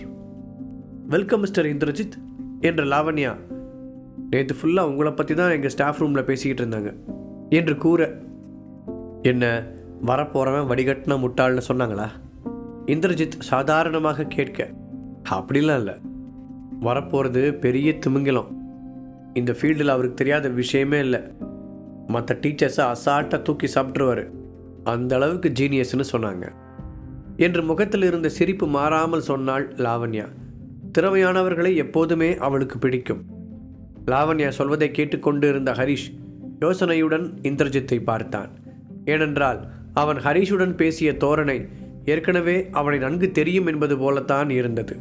மேலும் ஒரு ப்ரொஃபஸருக்கான அடையாளத்துடன் அவன் நடந்து கொள்ளவில்லை. இதெல்லாம் சேர்ந்து ஹரிஷுக்கு அவன் மேல் ஒரு வித்தியாசமான உணர்வை தோற்றுவித்தது. ஹரிஷ், நீ இவரை ஏதோ தப்பாக புரிஞ்சுக்கிட்ட. இவர் நம்ம காலேஜுக்கு வந்திருக்கிற புது ப்ரொஃபஸர், இந்த ஃபீல்டில் ரொம்ப டேலண்டடான ஒரு பர்சன். இவரோட குவாலிஃபிகேஷனை பார்த்து நம்ம மேனேஜ்மெண்ட்டே மிரண்டு போச்சுன்னு சொன்னாங்க. ஹெர்பல் மெடிசன்ஸ் மட்டும் இல்லை, மார்ஷல் ஆர்ட்ஸ்லேயும் சார் பெரிய ஆள்னு சொல்லிக்கிட்டாங்க. கிட்டத்தட்ட ஒரு சகலகலா வல்லவனு கூட கேள்விப்பட்டேன். இப்படி ஒருத்தர் நம்ம காலேஜ் ஜாயின் பண்ணது உண்மையிலேயே நமக்கெல்லாம் ஒரு பெரிய வரம்னு சொல்லலாம். அநேகமாக நீ இவர்கிட்ட கற்றுக்கிறதுக்கு நிறைய இருக்கும்னு நினைக்கிறேன். இந்த சான்ஸை கரெக்டாக யூஸ் பண்ணிக்கோ. லாவண்யா உற்சாகத்துடன் பேசிக்கொண்டே போக ஹரிஷின் பார்வை முழுவதும் அந்த இந்திரஜித்தின் மீது தான் இருந்தது. நீங்கள் சொன்னால் சரியாக மேம் இருக்கும். ஹரிஷ் ஒரே வரியில் அவளுடைய பேச்சை முடித்து வைக்க, என்னை பற்றி நீங்கள் கொஞ்சம் அதிகமாகவே கற்பனை பண்ணி வச்சுருக்கீங்க லாவண்யா மேம். நான் அந்த அளவுக்கெல்லாம் பெரிய ஆள் இல்லை. இது எல்லாமே மற்றவங்க கிளப்பி விட்ட ரூமர்ஸ், அதெல்லாம் நம்பாதீங்க என்று தன்னடக்கத்துடன் பதில் சொன்ன அந்த இந்திரஜித், ஆமாம் என்னை பற்றி இவ்வளோ சொன்னீங்க, இவர் யாருன்னு என்கிட்ட சொல்லவே இல்லையே என்று ஹரிஷை ஜாடையாக காட்டி கேட்டான். ஓ சாரி, இது என்னோட ஸ்டூடெண்ட் ஹரிஷ். நீங்கள் சொன்னால் நம்ப மாட்டீங்க, என்னை விட ஹெர்பல் மெடிசனை பற்றி அதிகமாக தெரிஞ்சு வச்சுருக்கான். அந்த அளவுக்கு பிரில்லியன்ட் ஸ்டூடெண்ட். இது அவரோட ஒய்ஃப் சந்தனா, அவங்களும் இங்கே தான் படிக்கிறாங்க. லாவண்யா கூற, ப்ரொஃபஸரை புகழ்கிற அளவுக்கு பெரிய ஆள் தான் போல நம்ம ஹீரோ. ஓகே ஓகே என்று ஒரு விதமாக அவன் கூற, அவன் ஏதோ பொடி வைத்து பேசுவது போலவே ஹரிஷுக்கு தோன்றியது. ஓகே சார், காலேஜ் ஸ்டார்ட் ஆகிற டைம் ஆகிடுச்சு. நீங்கள் என் கூட வந்தீங்கன்னா நான் உங்களை ஆஃபீஸ் ரூமில் இன்ட்ரோ கொடுத்துட்டு கிளாஸுக்கு போவேன் என்று இந்திரஜித்தை லாவண்யா அழைக்க அவனும் சம்மதமாக தலையசைத்தான். அதற்குள் அங்கிருந்த செக்யூரிட்டி கார்டை அழைத்த லாவண்யா, சாரோட கார் கீயை வாங்கி பார்க்கிங்கில் விட்டுட்டு சாவியை கொண்டு வந்து ஸ்டாஃப் ரூமில் அவர்கிட்ட கொடுத்துருங்க என்று உத்தரவிட்டவள் இந்திரஜித்தை அழைத்து கொண்டு சென்றாள். ஹரிஷ் போகும் அவனையே பார்த்து கொண்டு நிற்க லாவண்யாவுடன் பேசிக்கொண்டே சிறிது தூரம் சென்ற இந்திரஜித் திரும்பி ஹரிஷை பார்த்தான். இருவரின் பார்வையும் கத்தி போல ஒருவரை ஒருவர் வெட்டி கொண்டது. ஹரி என்று கத்தியபடி அவனது தோளை பிடித்து உலுக்கிய சந்தனா, என்னாச்சு? எவ்வளோ நேரமாக கூப்பிட்டுட்டு இருக்கேன், அப்படியே அசையாமல் சில மாதிரியே நின்றுக்கிட்டு இருக்க என கேட்க சீரியஸாக இருந்த தன்னுடைய முகத்தை சாதாரணமாக மாற்றிக்கொண்டான் ஹரிஷ். பேபி, அவரை பார்த்தா உனக்கு என்ன தோணுது? ஹரிஷ் திடீரென கேட்க, யாரை கேட்குற ஹரி, அந்த புது ப்ரொஃபஸரையா என்றாள் சந்தனா. ஹரிஷ் வெறுமனே தலையை மட்டும் ஆட்ட, அவரை பற்றி நினைக்க என்ன இருக்கு? அதான் லாவண்யா மேம் எல்லாம் சொன்னாங்களே, ஜீனியஸ் அது இதுன்னு. பர்சனலாக எனக்கு அவரை பற்றி பெருசாக எந்த ஒப்பீனியனும் இல்லை. பட் நம்மக்கிட்ட நடந்துக்கிட்டதை பார்க்கும்போது கொஞ்சம் ரூடான பர்சன்னு தோணுது. ஆனால் ஊரில் இருக்கிற முக்கால்வாசி ஜீனியஸ் அப்படி தானே இருக்காங்க என்று சொல்லிக்கொண்டே வந்த சந்தனா சட்டென்று குரலை தாழ்த்தி, ஆனால் ஒன்று ஹரிஷ், அவர் இறங்கின உடனேயே அந்த தழுவை பார்த்து நான் ஒரு மாதிரி பயந்துட்டேன். அப்புறம் அப்படிலாம் இன்னொருத்தரை பற்றி நினைக்கக்கூடாதுன்னு என்னை நானே கண்ட்ரோல் பண்ணிக்கிட்டேன். அந்த தழும்பு இல்லாமல் அவரை கற்பனை பண்ணி பார்க்கும்போது ரொம்ப அழகாக தான் தெரிஞ்சார். பாவம், எப்படி இந்த அளவுக்கு அடிபட்டுச்சுன்னு தெரியல. சந்தனா பரிதாபத்துடன் கூற ஹரிஷ் அவள் சொன்னதற்கு ஆமாம் இல்லை என்று எதுவும் சொல்லவில்லை. அந்த இந்திரஜித்தை பற்றிய ஏதோ ஒன்று அவனை உறுத்தி கொண்டே இருந்தது. இதுவரை யாரை பார்த்த போதும் தோன்றாத ஒரு உணர்வு அது. அதற்குள் கிளாஸ் தொடங்குவதற்கான அறிவிப்பு வர சந்தனாவிற்கு பாய் சொல்லிவிட்டு தன்னுடைய கிளாஸிற்குள் நுழைந்தான் ஹரிஷ். அவன் எடுத்துக்கொண்ட உறுதிமொழியின்படி அன்றிலிருந்து எல்லா பயிற்சிகளையும் தீவிரமாக செய்யத் தொடங்கினான். மார்ஷல் ஆர்ட்ஸ் கிளாஸில் தயாளன் அவன் பக்கமே வரவில்லை என்பதால் ஹரிஷ் சுதந்திரமாக தனக்கு பிடித்த வகையில் பிராக்டிஸ் செய்தான். இடைப்பட்ட நேரத்தில் லைப்ரரிக்கு சென்று வந்த அவன் இந்த கன்சாலிடேஷன் ஃபார்முலாவை தேடுவதையும் நிறுத்தவில்லை. காலேஜின் எந்த பகுதிக்கு சென்றாலும் அந்த பகுதியை பற்றி தீவிரமாக கவனித்தான். அவருடைய மனதிற்குள் அந்த காலேஜின் ப்ளூ பிரிண்ட் உருவாக்கி கொண்டிருந்தது. ஆனால் கொஞ்ச நாட்களாக அந்த காலேஜுக்குள் எங்கு சென்றாலும் அவனை யாரோ ஒருவர் பின்தொடர்வது போலவே ஹரிஷுக்கு தோன்றியது. திரும்பி பார்க்கும்போது அப்படி யாரும் இருப்பதில்லை.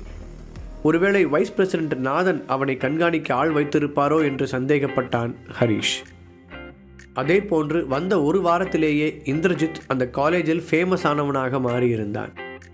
அவன் கிளாஸ் நடத்தும் விதம், மருந்துகளை தயாரிக்கும் உத்தி என்று அவனுக்கு ஒரு பெரிய ரசிகர் படையே உருவாகியிருந்தது.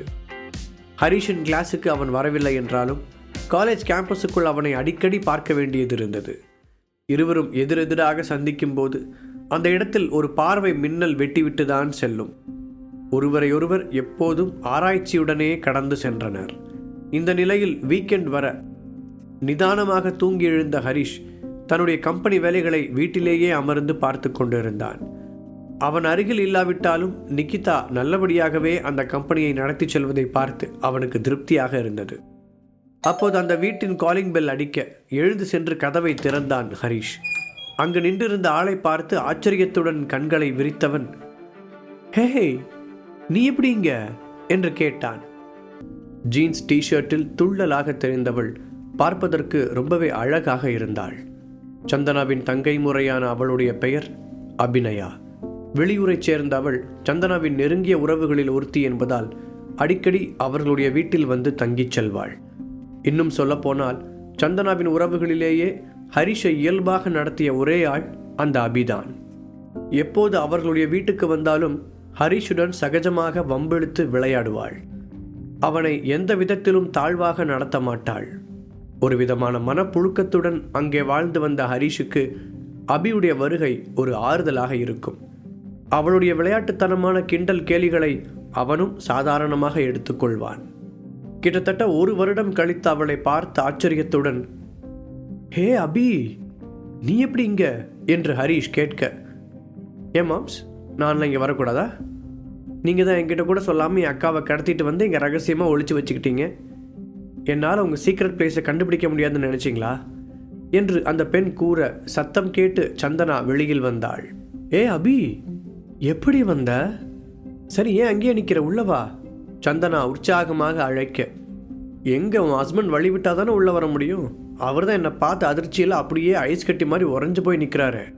அபி கிண்டலாக சொல்ல, ஏ வாண்டு, நீ கொஞ்சம் கூட மாறவே இல்லை என்று அவளுடைய தலையில் செல்லமாக கொட்டிவிட்டு சிரித்த ஹரிஷ் அவள் உள்ளே வருவதற்கு வழிவிட்டு நின்றான்.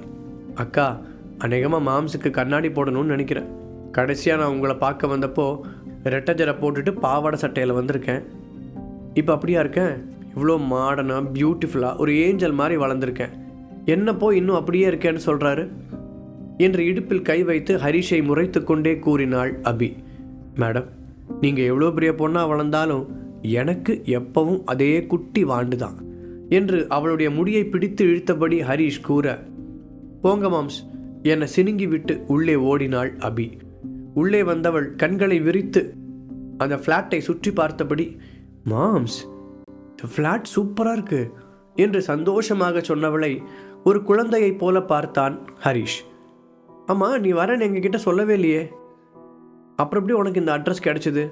ஹரிஷ் கேட்க, அதுவா மாம்ஸ், நான் தான் உங்கள் எல்லாருக்கும் ஒரு ஸ்வீட் சர்ப்ரைஸ் கொடுக்கலான்னு சொல்லாமல் வந்தேன்.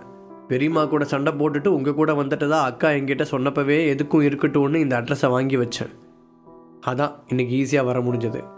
அப்புறம் நீங்கள் முன்ன மாதிரி இல்லை, மாறிட்டீங்கன்னு அக்கா சொன்னா. ஆனால் அந்த மாற்றம் இந்த அளவுக்கு இருக்கும்னு நானே எதிர்பார்க்கல. கண்களால் அந்த ஃப்ளாட்டை காட்டியபடி அபி கூற ஹரிஷ் பதில் எதுவும் சொல்லாமல் சிரித்து மட்டும் வைத்தான். அபி வந்ததால் அன்றைக்கு வீடே கலகலவென்று இருந்தது. ஹரிஷ், சந்தனா என்று 2 பேர் மட்டும் இருக்கும்போது இல்லாத ஒரு உயிர்ப்பு இப்போது வந்து சேர்ந்திருந்தது. ஒரு சின்ன பெண் தன் சிரிப்பால் வீட்டையே அழகாக்கி விட்டதை உணர்ந்த ஹரிஷுக்கு கற்பனை வேறெங்கேயோ சென்றது. மாம்ஸ், இன்னைக்கு நைட் நீங்கள் போய் தனியாக தூங்குங்க. எனக்கும் அக்காவுக்கும் பேச வேண்டியது நிறைய இருக்குது. ஸோ நான் தான் இன்றைக்கி அக்கா கூட தூங்க போகிறேன். திடீரென அபி குண்டை தூக்கி போட ஹரிஷ் திருதிருவென்று விழித்தான். அடி பாவி, இப்போ தான் நான் வேற ஏதேதோ கற்பனை பண்ணேன், அதுக்குள்ளே அதில் ஒரு லாரி மண்ணள்ளி போட்டுட்டேடி. ஹரிஷ் வாய்க்குள் முனங்க, என்ன மாம்ஸ், அக்காவை விட்டு ஒரு நிமிஷம் கூட பிரிஞ்சிருக்க மாட்டீங்களா? அதான் காலேஜுக்கு கூட ஒன்றா தானே போகிறீங்கன்னு கேள்விப்பட்டேன் என்று விளையாட்டாக கேட்டாள் அபி. அதை கேட்டதும் சந்தனா வெட்கத்தில் சிவக்க ஹரிஷ் சந்தனாவின் முகத்தை ஆசையோடு பார்த்தான். ஹலோ, இங்கே நான் சின்ன பொண்ணு ஒருத்தி இருக்கேன், அதையும் மறந்துட்டு பப்ளிக்குன்னு கொஞ்சம் கூட கூச்சமே இல்லாமல் இப்படியா மாம் சைட் அடிப்பீங்க? அபி அவனை முறைக்க, என் ஒய்ஃபை நான் சைட் அடிக்கிறதுக்கு யார்கிட்ட பெர்மிஷன் கேட்கணும்? ஹரிஷும் அவளுக்கு சரிக்கு சமமாக வாயாடினான். அபியின் குறும்பு அவனையும் இப்படி பேச வைத்தது. அடேங்கப்பா, பேசவே தெரியாத என் பழைய மாம்சம் அது. ஆனால் இதை பார்க்கும்போது எனக்கு ரொம்ப சந்தோஷமாக இருக்குது. நீங்கள் 2 பேரும் எப்பவும் இதே மாதிரி ஒன்றா இருக்கணும் என்று மனப்பூர்வமாக சொன்னாள் அபி. சரிங்க பெரிய மனுஷி, உங்களுக்கு குறைஞ்சது ஒரு 70 வயசு இருக்குமா? இல்லை ஏதோ 7-8 பேரம்பேத்தி எடுத்து வாழ்ந்து முடித்த மாதிரி எங்களுக்கு ஆசீர்வாதம்லாம் பண்ணுறியே, அதான் கேட்டேன் என்று ஹரிஷ் அவளை கேலி செய்ய, மாம்ஸ் என்னையா கிண்டல் பண்ணுறீங்க? அப்போ இன்றைக்கி நைட்டு கன்ஃபார்மாக நீங்கள் தனியாக தான் படுக்கணும். அபி சீரியஸாக முகத்தை வைத்து கொண்டு சொன்னாள். அம்மா தாயே, இதுக்கு மேலே உங்க கூட பேசி என்னால் ஜெயிக்க முடியாது. எனக்கு கொஞ்சம் வேலை இருக்குது, நான் போய் அதை பார்க்குறேன். இன்றைக்கி உங்கள் அக்கா சமையல் தான். இது வரைக்கும் நான் சமைச்சு தானே நீ சாப்பிட்ருக்க. ஃபர்ஸ்ட் டைம் உங்கள் அக்கா சமைச்சு நீ சாப்பிட்டு பாரு.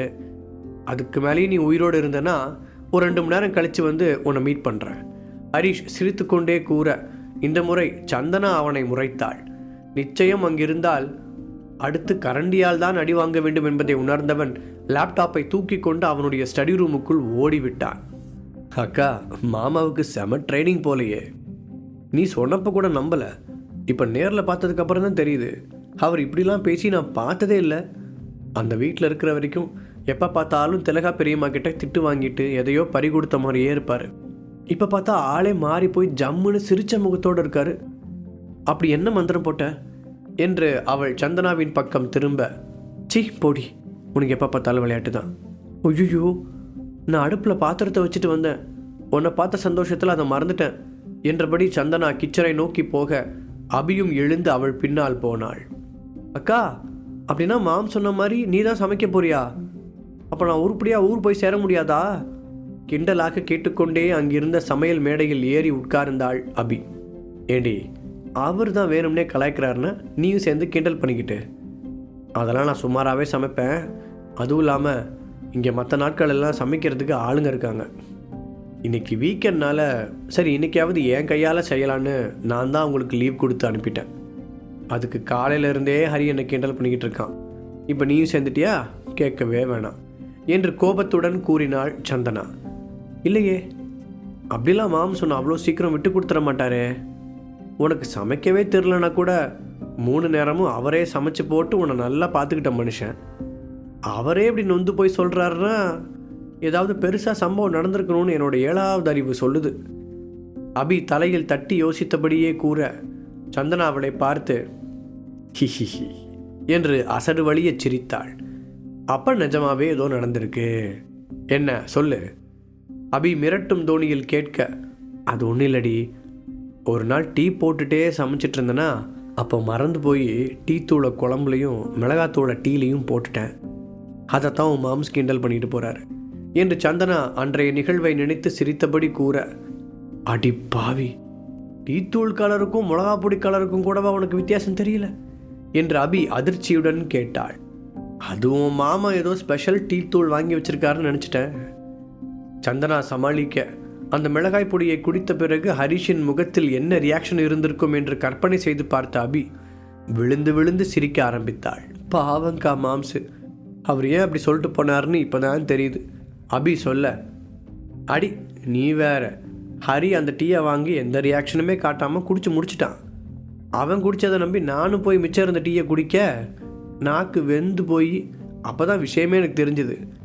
அப்போ கூட என் மனசை கஷ்டப்படக்கூடாதுன்னு அந்த டீ மொத்தத்தையும் குடிச்சிருக்கான். சந்தனா பெருமையுடன் சொல்ல அவளுடைய முகத்தில் தெரிந்த சந்தோஷத்தை ரசித்து பார்த்தாள் அபி. இருவரும் பேசிக்கொண்டே கிச்சனை உருட்ட 1 மணி நேரம் கழித்து ரூமை விட்டு வெளியே வந்த ஹரிஷ் கிச்சனில் இருந்து வந்த சத்தத்தை கேட்டு மெதுவாக எட்டி பார்த்தான். இப்போது அவர்கள் இருவருடன் தர்ஷினியும் 3வது ஆளாக சேர்ந்திருந்தாள். தர்ஷினி சந்தனாவுக்கு மட்டுமல்ல, அபிக்கும் நல்ல ஃப்ரெண்டு தான். என்ன, அவள் வெளியூரில் இருப்பதால் அடிக்கடி பார்க்க முடியாது. ஹரிஷ் அந்த பக்கம் போனவுடன் அபி தர்ஷினிக்கு ஃபோன் செய்து அழைக்க சீக்கிரமாக வேலையை முடித்துவிட்டு அவளும் வந்து அவர்களுடன் சேர்ந்து கொண்டாள்.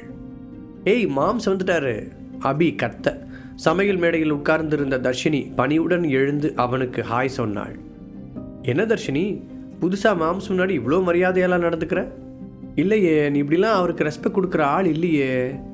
ஒரு காலத்தில் பெரியம்மாவோட சேர்ந்துக்கிட்டு நீயும் எங்கள் மாம்சை கலாய்ச்சிக்கிட்டு தானே இருந்த. இப்போ என்னமோ அவர் உனக்கு சம்பளம் கொடுக்குற பாஸ் மாதிரி இவ்வளோ ரெஸ்பெக்டாக நடந்துக்கிற? அது எப்போதும் போல காமெடி செய்ய தர்ஷினி பதில் சொல்ல முடியாமல் முழித்தாள். அடியே குள்ள கத்திரிக்கா, நீ சொன்னாலும் சொல்லாட்டியும் அதாண்டி உண்மை. அவர் தான் எனக்கு சம்பளம் கொடுக்குற பாஸ். அப்புறம் நானே மறந்து போக நினைக்கிற விஷயங்களை ஏண்டி திரும்பவும் ஞாபகப்படுத்துகிற? இப்போ அதெல்லாம் யோசிச்சு அவர் கொடுத்த வேலையை திரும்ப வாங்கிட்டாருன்னா என் நிலைமை என்ன ஆகிறது? மைண்ட் வாய்ஸில் பேசிய தர்ஷினி அதை வெளியே சொல்ல முடியாமல் அபியை பார்த்து முறைத்தாள். ஐயோயோ, என்ன தர்ஷினி பார்வையிலே எரிக்கிற? சரி சரி, உன்னை கிண்டல் பண்ணக்கூடாது, அவ்வளோதானே, விடு, இனி பண்ணல. முறைக்கிற முறையில் நான் 2 நிமிஷத்தில் பஸ்பாயிருவோம் போலையே. அபி மேலும் அவளை வம்பிழுக்க தர்ஷினியின் நிலைமையை பார்த்து ஹரிஷுக்கே பாவமாக இருந்தது. அதனால் அவளை காப்பாற்ற நினைத்த அவன், வாண்டு, நீ கிச்சனில் என்ன பண்ணுற? உன் அக்கா ஒரு ஆள் சமைச்சாவே அப்படி இருக்கும், இதில் நீயும் சேர்ந்து குட்டையை குழப்புனா அதை மனுஷன் சாப்பிட முடியுமா? ஹரிஷ் சிரிக்காமல் கேட்க, அதுக்கு தான் நீங்கள் இருக்கீங்களே மாம்ஸ் என்று பதிலுக்கு அபி கவுண்டர் கொடுக்க அதை கேட்டு சந்தனாவும் தர்ஷினியும் சிரித்தார்கள். எல்லாம் என் நேரம் என்று சலித்து கொண்ட ஹரிஷும் அவர்கள் சிரிப்பில் சேர்ந்து கொண்டான். இந்த சில மாதங்களாகவே அடுத்தடுத்து வந்த பிரச்சனைகளால் சீரியஸாகவே இருந்த அவனுக்கு இன்றைக்கு அபியின் மூலமாக வாய்விட்டு சிரிக்கும் வாய்ப்பு கிடைத்தது. உண்மையில் சந்தோஷமாக இருந்தது. அவர்கள் எல்லோரும் ஒன்றாக உட்கார்ந்து சாப்பிட, சந்தனா, நான் சென்னைக்கு வந்து ரொம்ப நாள் ஆச்சு, நாம் எல்லாரும் சேர்ந்து ஷாப்பிங் போகலாமா, இல்லை எங்கேயாவது வெளியில் போகலாம் என்று அபி கேட்க, எனக்கு ஒன்றும் பிரச்சனை இல்லை. ஆனால் தர்ஷினி தான் இப்போ பிஸியாக இருக்கா. அவள் இப்போ ஒரு பெரிய கம்பெனியோட முக்கியமான போஸ்டிங்கில் இருக்கா. பிஸ்னஸ் லைனில் இப்போ அவளை தெரியாத ஆளுங்களே இல்லைன்னா பார்த்துக்கோயேன் என்று கொஞ்சம் கூட பொறாமையே இல்லாமல் இயல்பாக சொன்னாள் சந்தனா. வாவ், நிஜமாவா தர்ஷினி? இப்போ அவ்வளோ பெரிய ஆளாயிட்டியா நீ? அபியும் தன் பங்குக்கு கேட்க, அப்படிலாம் ஒன்றும் இல்லை அபி, என் பாஸ் என்னை நம்பி இவ்வளோ பெரிய பொறுப்பு கொடுத்துருக்காரு, அதை நான் கரெக்டாக செய்யணும்ல என்று வெட்கத்துடன் சொன்ன தர்ஷினி, நான் கூட கம்பெனி சிஇஓ தான், ஆனால் மேடம் இப்போ பெரிய செலிபிரிட்டி. சந்தனாவோட லைவ் ப்ரோக்ராம்னா நைட்டு 12 மணி ஆனாலும் ஆடியன்ஸ் தூங்காமல் பார்க்குறாங்கன்னா பார்த்துக்கோயேன். மேடம் கூட இப்போலாம் வெளியவே போக முடியறதில்ல. எங்கே போனாலும் ஆட்டோகிராஃப் மேம்னு யாராவது ஃபேன்ஸ் வந்துடுறாங்க. அப்புறம் நான் தான் அங்கே பரிதாபமாக நிற்கணும். சந்தனா தன்னை கிண்டல் செய்ததற்கு பதிலுக்கு தர்ஷினி சந்தனாவை பழிவாங்க ஹரிஷ் அதையெல்லாம் அமைதியாக பார்த்து ரசித்து கொண்டிருந்தான். ஆமாம், நான் கூட பார்த்தேன், நிஜமாவே நீ அந்த ப்ரோக்ராமை சூப்பராக நடத்துகிற சந்தனா, எனக்கு கூட ரொம்ப பெருமையாக இருந்தது. அபி பாராட்ட சந்தனாவின் முகம் மலர்ந்தது. சரி, அதெல்லாம் விடுங்க, இப்போ ஷாப்பிங் போகலாமா வேண்டாமா கேட்ட அபி ஹரிஷை பார்த்து, மாம்ஸ் நீங்களும் எங்கள் கூட வாங்க, நீங்கள் தனியாக என்ன பண்ண போகிறீங்க என்று ஆர்வமாக கூப்பிட்டாள். ஹரிஷ் யோசிக்க, ஆமாம் ஹரி, எல்லாரும் போயிட்டு வரலாம், ரொம்ப ஜாலியாக இருக்கும். சந்தனாவும் வற்புறுத்த ஹரிஷ் வேறு வழியின்றி சம்மதித்தான். அது மட்டுமின்றி எப்போதும் பொறுப்புகளை தூக்கி சுமந்து கொண்டிருந்த சந்தனாவை இப்படி மகிழ்ச்சியாக பார்ப்பது ஹரிஷுக்கும் சந்தோஷமாக இருந்தது. அதற்காகவே அவர்களுடன் ஊர் சுற்ற கிளம்பினான். அடுத்த சில மணி நேரங்களில் ஹரிஷ் 3 பெண்களுடன் சேர்ந்து அந்த ஷாப்பிங் மாலை சுற்றி வலம் வர அங்கிருந்த பல பேரின் பார்வை அவர்களின் மீதுதான் இருந்தது. ஹரிஷ் அவர்கள் 3 பேரையும் பாதுகாப்பாக பார்த்து கொள்ள பெண்கள் எதை பற்றியும் கவலைப்படாமல் தைரியமாக சுற்றி வந்தனர். அதே நேரத்தில் ஸ்டூடெண்ட்ஸ் இல்லாத ஹீலிங் ஆர்ட்ஸ் காலேஜில் ஒரு உருவம் மட்டும் எதையோ தேடி தனியாக சுற்றி வந்து கொண்டிருந்தது. எவ்வளவு தேடியும் அது நினைத்தது கிடைக்காததால் கோபத்துடன் கால்களை தரையில் உதைத்த அந்த உருவம், என்ன நடந்தாலும் சரி, நான் தேடி வந்ததை அடைஞ்சே தீருவேன், அதுக்கு யார் தடையாக வந்தாலும் அவங்களையும் சும்மா விட மாட்டேன் என்று தனக்குத்தானே சபதம் போட்டுக்கொண்டது. அந்த இடத்திற்கு வந்த செக்யூரிட்டி கார்டு டார்ச் லைட்டை அடித்து சுற்றுமுற்றும் தேட அவருக்கு பின்னால் வந்த இன்னொருவர், என்னாச்சு என்று கேட்டார். இல்லை, இங்கே ஏதோ சத்தம் கேட்டு வந்தேன், யாரையும் காணும். முதல் நபர் கூற, ஏதாவது பூனை இல்லைனா எலியா இருக்கும், தூக்கம் வர்ற மாதிரி இருக்கு, வா போய் ஒரு டீ குடிச்சிட்டு வரலாம் என்று அந்த செக்யூரிட்டி கார்டை அழைத்து கொண்டு போனார் மற்றொருவர். அவர்கள் இருவரும் அந்த இடத்தை காலி செய்ததும் அந்த மர்ம உருவம் இருட்டில் இருந்து வெளியே வந்தது. முழு கருப்பு உடையில் இருந்த அந்த உருவம் முகமுடிவேர் அணிந்திருந்ததால் இருட்டில் சுத்தமாக அடையாளம் தெரியவில்லை. வெளியில் வந்த அந்த உருவம் சிறிது நேரம் நின்று பார்த்துவிட்டு அங்கிருந்து சத்தமில்லாமல் கிளம்பியது. அதே வேளையில் இங்கு ஷாப்பிங் மாலில் சுற்றி களைத்த பிறகு தர்ஷினி விடைபெற்று செல்ல ஹரீஷ் மற்ற 2 பெண்களையும் அழைத்து கொண்டு வீட்டிற்கு வந்தான். மாம்ஸ், நீங்கள் நிஜமாவே நிறையா தான் சம்பாதிக்கிறீங்க போல, என்ன கேட்டாலும் வாங்கி தரீங்க, அப்படி என்ன வேலை பார்க்குறீங்கன்னு தெரிஞ்சுக்கலாமா?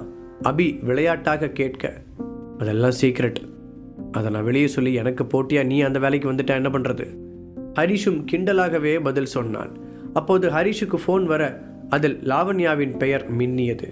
சரி, நீங்கள் போய் படுங்க, எனக்கு ஒரு முக்கியமான கால் வருது, பேசிட்டு வரேன் சொன்ன ஹரிஷ் வழக்கம் போல தன்னுடைய ஸ்டடி ரூமுக்குள் நுழைந்தான்.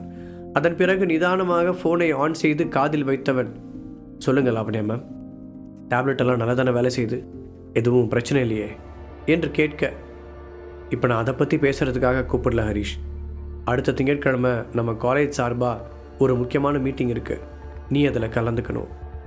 மறுமுனையில் பதில் சொன்னாள் லாவண்யா. முக்கியமான மீட்டிங்கா? அப்படியே இருந்தாலும் அதில் நான் எதுக்காக கலந்துக்கணும்?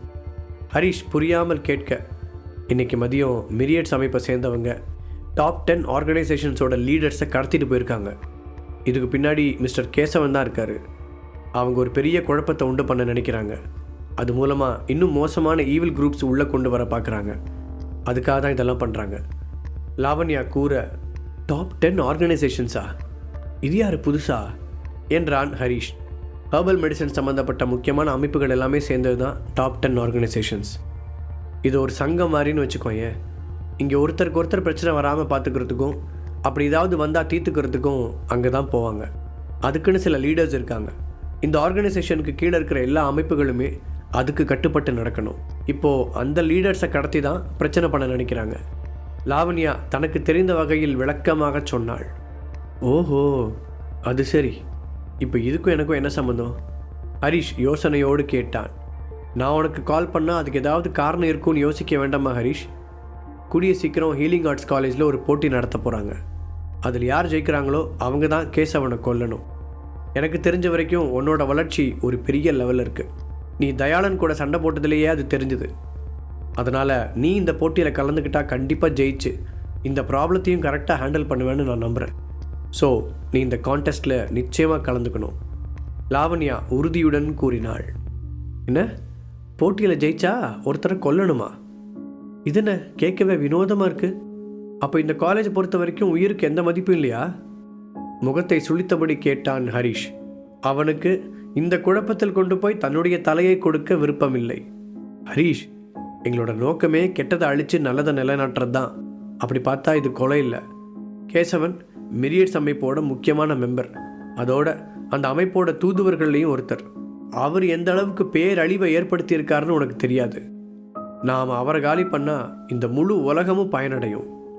எப்போ அதுக்கான நேரம் வருதோ அப்போ நீ உன்னோட கடமையை செய்ய தயங்கக்கூடாது. அப்போ தான் உன்னோட ப்ரொஃபஸராக நான் பெருமைப்படுவேன். லாவண்யா அழுத்தமாக கூறிவிட்டு ஃபோனை வைத்தாள். ஹரீஷ் லாவண்யா பேசியதை பற்றி யோசித்து கொண்டே டேபிளின் மீது இருந்த ஸ்பின்னிங் வீலை சுழற்றி விட்டான். இந்த விஷயத்தில் என்ன முடிவெடுப்பதென்று அவனுக்கு தெரியவில்லை. உண்மையை சொல்ல வேண்டுமென்றால் அவனே மிரியட்ஸில் ஒரு முக்கியமான பொறுப்பில் தான் இருக்கிறான். மேலும் அதன் துணைத் தலைவர்களில் ஒருவனான விக்டர் அவனுடைய நல்ல நண்பன். இந்த நிலையில் எப்படி அந்த அமைப்பைச் சேர்ந்த ஒருவரை கொல்ல முடியும்? ஆமாம், இந்த கேசவன் யாரு? யோசித்த ஹரீஷுக்கு திடீரென்று ஒரு சந்தேகம் எழ ஸ்ரீதருக்கு அழைத்தான். சொல்லுங்க சார். மறுமுனையில் ஸ்ரீதர் பணியுடன் கேட்க, ஸ்ரீதர், நம் அமைப்பில் கேசவன் யாராவது இருக்காங்களா என்று கேட்டான். மிரியட்ஸ் என்பது மிக பரந்த அமைப்பு என்பதால் எல்லோருக்கும் எல்லோரையும் தெரிந்து விடாது. அதனால் ஹரிஷ் கேட்டதை ஸ்ரீதர் சாதாரணமாகவே எடுத்துக்கொண்டான். ஆமாம் சார், நம் அமைப்போட சீனியர் மெம்பர் அவர், அதோட ரொம்ப முக்கியமானவரும் கூட என்று கேசவனை பற்றிய விவரங்களை ஸ்ரீதர் கூற, அவருக்கு மோனிஷான்னு ஒரு பேத்தி இருக்கா? ஒரு வழியாக ஹரிஷ் தன்னுடைய சந்தேகத்தை கேட்டான். ஆமாம் சார், அந்த பொண்ணும் நம்ம அமைப்பில் தான் இருக்காங்க ஸ்ரீதர் சொல்ல, ஹரிஷுக்கு அவனுடைய குழப்பம் தீர்ந்தது. கூடவே அன்றைக்கு ஏலம் நடந்த இடத்தில் தான் கஷ்டப்பட்டு உயிரை காப்பாற்றிய பெரியவர் அவர்தான் என்பதும் புரிந்தது. இன்று அவரை கொல்வதற்கு தன்னையே அழைப்பதை நினைத்து அவனுக்கு சிரிப்பதா அழுவதா என்று தெரியவில்லை. இப்போது ஹரிஷ் அந்த பிரச்சனையிலிருந்து சுத்தமாக விலகி நிற்கவும் முடியாது. ஏனென்றால் காலேஜில் இன்னும் அவனை விட நிறைய எக்ஸ்பர்ட்ஸ் இருந்தார்கள். அவர்கள் யாரேனும் அந்த போட்டியில் ஜெயித்து கேசவனை கொல்ல நினைக்கலாம். இப்போது ஹரிஷ் அதை பற்றியும் யோசிக்க வேண்டியிருந்தது. இப்போ வேற வழி இல்லை, அந்த கான்டெஸ்டில் கலந்துக்கிட்டு தான் ஆகணும். ஹரிஷ் தான் நினைத்ததை செய்ய வேண்டும் என்று உறுதியோடு முடிவெடுத்தான். அதே நேரத்தில் சந்தனாவின் ரூமில் இருந்த அபி அவளுடன் பொதுவாக கதைகளை பேசிக்கொண்டிருக்க, திடீரென சந்தனாவின் முகம் யோசனையில் ஆழ்ந்திருப்பதை கவனித்தாள். என்னாச்சு சந்தனா, ஏதாவது கப்பல் கவுந்துருச்சா? என்கிட்ட பேசிகிட்டு இருக்கும்போதே திடீர்னு வேற ஒரு உலகத்துக்கு போயிட்ட என்று கேட்டபடி அவளை உலுக்கினாள் அபி. அவர்கள் இருவரும் அக்கா தங்கை முறையில் இருந்தாலும் சிறு வயதிலிருந்தே நெருக்கமான தோழிகள் என்பதால் அபி சில நேரங்களில் சந்தனாவை அக்கா என்று அழைப்பாள், மற்ற நேரங்களில் பெயர் சொல்லி கூப்பிடுவாள். அதெல்லாம் ஒன்றும் இல்லை அபி, எனக்கும் ஹரிஷுக்குமான ரிலேஷன்ஷிப்பை பற்றி நினச்சி பார்த்தேன் சந்தனா சொல்ல, அவள் எதை பற்றி பேசுகிறாள் என்பதை புரிந்து கொண்ட அபி, திலக பெரியமா ஹரிஷை இன்னும் முழுசாக ஏற்றுக்கல இல்லையா என்று நேரடியாக கேட்டாள். ஆமாம், இதுக்கும் ஹரிஷ் முன்ன மாதிரிலாம் இல்லை. இப்போ அவனுக்குன்னு சில லட்சியங்கள் இருக்குது. நிறைய செல்வாக்கான ஆளுங்களும் அவனுக்கு ஃப்ரெண்டாக இருக்காங்க. ஆனால் என்னன்னு தெரியல, அம்மா கூட இருக்கும்போது மட்டும் அவன் ஏதோ தோற்று போனவன் மாதிரியே நடந்துக்கிறான். அதனாலேயே அம்மாவுக்கு இன்னும் அவன் மேலே வெறுப்பு அதிகமாகுது. 2 பேருக்கும் இடையில மாட்டிக்கிட்டு நான் தான் முழிக்க வேண்டியிருக்கு சந்தனா கவலையுடன் கூறினாள். என் அம்மா எப்படிப்பட்டவங்கன்னு உனக்கே தெரியும். அதுக்காக என்னால் அவங்கள முழுசாக வெறுக்கவும் முடியல. ஒரு பக்கம் அம்மா, இன்னொரு பக்கம் ஹரி, 2 பேருமே எனக்கு முக்கியம். இவங்க 2 பேரையும் என்னால் இழக்க முடியாது. தீவிரமான குரலில் சொன்ன சந்தனாவை ஆதரவாக பார்த்தாள் அபி. இதை தீர்க்கிறதுக்கு ரொம்ப சிம்பிளான ஒரு வழி இருக்கு. அபி கண்களை உருட்டி ஒரு சிரிப்புடன் சொல்ல, சிம்பிளான வழியா என்று சந்தனா ஆச்சரியத்துடன் கேட்டாள். ஆமாம், உனக்கும் மாம்சுக்கும் ஒரு குழந்தை பிறக்கணும். அதை திலக பெரியம்மா கையில் கொடுத்துட்டா எல்லாம் சரியாயிடும் அபி சாதாரணமாக சொல்ல, இது உனக்கு சிம்பிளான விஷயமா என்று முறைத்தாள் சந்தனா. ஏற்கனவே எங்களுக்கு குழந்தை இல்லைங்கிறத அம்மா ஒரு பெரிய பிரச்சனையாக கொண்டு வந்தாங்க. அது மட்டும் இல்லாமல் ஹரியோட அம்மா அப்பாவுக்கும் டெஸ்ட் பண்ணணும்னு பிரச்சனையை கிளப்பி விட்டாங்க. அதுக்கே ஹரிக்கு ரொம்ப கோபம் வந்துருச்சு. அப்போ நான் தான் ஏதோ சொல்லி அம்மாவை ஸ்டாப் பண்ணி வச்சேன். அதுக்கப்புறம் சடனாக எங்களோட ரிலேஷன்ஷிப் வேற ஒரு திசையில் மாறவும் நாங்கள் அதை பற்றி யோசிக்கவே இல்லை. சில சமயம் நாங்கள் சந்தோஷமாக தான் இருக்கோம், இல்லைன்னு சொல்லலை. பட் பாதி நேரம் ஹரி ரொம்ப பிஸியாக இருக்கான், மீதி நேரம் நான் லைவ் ப்ரோக்ராம் நடத்த போயிடுறேன். இதில் குழந்தைய பற்றி எங்கே யோசிக்கிறது என்று பெரும் மூச்சுடன் சொல்லி முடித்தாள் சந்தனா. சந்தனா என்ன சொல்ல வருகிறாள் என்பதை புரிந்து கொண்ட அபி, இதற்கு மேல் தான் அதில் கருத்து சொல்ல எதுவும் இல்லை என்பதை புரிந்து கொண்டு அமைதியாகிவிட்டாள். சரி, முதல்ல நீங்கள் 2 பேரும் உங்கள் லைஃப்பை சந்தோஷமாக வாழுங்க, அதுக்கப்புறம் மற்றதெல்லாம் பார்த்துக்கலாம் என்று பொதுவாக சொன்னவள், சரி இப்போ வீட்டில் இருக்கவும் போர் அடிக்குது, எங்கேயாவது வெளியில் போகலாமா என்றாள். சந்தனாவை மனதை மாற்றுவதற்கு அப்படி வெளியில் சென்று விட்டு வந்தால் நன்றாக இருக்கும் என்று அவள் நினைத்தாள். இந்த மிட் நைட்டில் எங்கே போகிறது? சந்தனா குழப்பத்துடன் கேட்க, அடி பாவி, நீ எல்லாம் சிட்டியில் இருக்கேன்னு சொல்லாத. மிட் நைட்டில் தான் இங்கே ஒரு தனி உலகமே இயங்கிட்டு இருக்கு. அதுக்கு பேர் நைட் கிளப். அது உனக்கு தெரியுமா? தெரியாதா? அங்கே போகலாமா? ரொம்ப ஜாலியாக இருக்கும். வயதுக்கேற்ற உற்சாகத்துடன் அபி சொல்ல, என்னது நைட் கிளப்பா? அந்த ஐடியாவை அப்படியே குழி தோண்டி புதைச்சிரு என்றாள் சந்தனா. நரேந்திரனுடன் நடந்த பிரச்சனைக்கு பிறகு நைட் நேரங்களில் ஹோட்டலுக்கு போவதற்கே சந்தனாவிற்கு விருப்பம் இருப்பதில்லை. ஆனால் அபிக்கோ நைட் கிளப் என்பது ஒரு காஃபி சாப்பிடுவது போல சாதாரணமான விஷயம். அக்கா ப்ளீஸ்க்கா, இந்த ஒரு தடவை என் கூட வா, அதுவும் சென்னையில் நைட் கிளப்லாம் சூப்பராக இருக்குன்னு என் ஃப்ரெண்ட்ஸ் சொல்லியிருக்காங்க, ஸோ ப்ளீஸ் என்று கெஞ்சி பார்த்தாள் அபி. இவ்வளோ நேரம் சந்தனா, இப்போ மட்டும் அக்காவா? உனக்கு காரியம் ஆகணும்னா என்ன வேணாலும் பண்ணுவேன்ல? அதெல்லாம் முடியாது, போடி. சந்தனா கிண்டலாக கூற, அக்கா இப்போ மட்டும் நீ வரலனா நைட் நீ தூங்குனதுக்கப்புறம் கண்டிப்பாக நான் தனியாக கிளம்பி போயிடுவேன். அபி கிட்டத்தட்ட மிரட்டினாள். என்ன விளையாடுறியா நீ? அந்த மாதிரி இடத்துக்கு இப்படி தனியாக போகிற வேலையெல்லாம் வச்சுக்காத.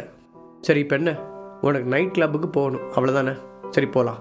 ஆனால் ஒரே ஒரு கண்டிஷன், ஹரி கூட வந்தால் மட்டும்தான் நம்ம போகிறோம், ஓகேவா என்று கேட்க அபியும் மகிழ்ச்சியாக சம்மதித்தாள். அபியே போய் ஹரிஷை அழைக்க, இவ்வளோ நேரம் மாலில் சுற்றுனதெல்லாம் உங்களுக்கு பத்தலையா? இப்போ நைட் கிளப்புக்கு போகலான்னு கூப்பிட்றீங்க என்று சலித்து கொண்டாலும் அவரின் முகத்தில் தெரிந்த ஆர்வத்தை பார்த்தவன் அவர்களை அழைத்து கொண்டு கிளம்பினான். காரில் ஏறிய அபி, மாம்ஸ் நான் அப்போவே கேட்கணும்னு நினச்சேன், இந்த கார் ரொம்ப சூப்பராக இருக்குது, உங்களோடதா என்று கேட்க, இப்போதைக்கு என்னோட தான், ஆனால் என் முதலாளி வாங்கி கொடுத்தாரு. ரோட்டில் கவனத்தை வைத்திருந்த ஹரிஷ் சந்தனாவிடம் சொன்ன அதே காரணத்தை அபியிடமும் சொன்னான். நல்ல பாஸ், இப்போவாவது உண்மையை சொல்லுங்கள் மாம்ஸ், நீங்கள் வேலை பார்க்குற கம்பெனி பேர் என்ன? அவங்க புதுசாக வேலைக்கு ஆள் எடுக்கிறாங்களா என்று மீண்டும் கேட்டாள் அபி. உனக்கு நிஜமாவே எங்கள் கம்பெனியில் சேர இன்ட்ரெஸ்ட் இருக்கா அபி? கேட்ட ஹரிஷின் மனதில் ஒரு பிளான் இருந்தது. அபியை நிகிதாவிற்கு அசிஸ்டண்ட்டாக சேர்த்து விட்டால் பொருத்தமாக இருக்கும் என்று அவனுக்கு தோன்றியது. போங்க மாம்ஸ், அப்படி எனக்கு வேலை செய்கிறதுக்கெல்லாம் இன்ட்ரெஸ்ட் இல்லை. இன்னும் கொஞ்ச நாளைக்கு இப்படியே ஜாலியாக ஊர் சுற்றிட்டு அப்புறமா வேலைக்கு போகிறத பற்றிலாம் யோசிச்சுக்கலாம் என்று அபி. ஆனால் எனக்கு உங்கள் பாஸை பற்றி தெரிஞ்சுக்க இன்ட்ரெஸ்டிங்காக இருக்குது. அவர் கல்யாணம் ஆனவரா என்று அபி கேட்க சந்தனா சத்தமாக சிரித்தாள். கா, என்னை பார்த்தா உனக்கு கிண்டலாக இருக்கா என்று சந்தனாவை முறைத்த அபி, மாம்ஸ் நீங்கள் தைரியமாக சொல்லுங்கள், சப்போஸ் நானே உங்கள் கம்பெனிக்கு லேடி பாஸாக வந்துட்டேன்னா என்னோடய ஃபர்ஸ்ட் சைனே உங்கள் வேலையை கன்ஃபார்ம் பண்ணுறது தான். என்னதான் இருந்தாலும் நம்ம ஒரே ஃபேமிலி தானே என்று சொல்ல சந்தனா அவளுடைய காதை பிடித்து திருகினாள்.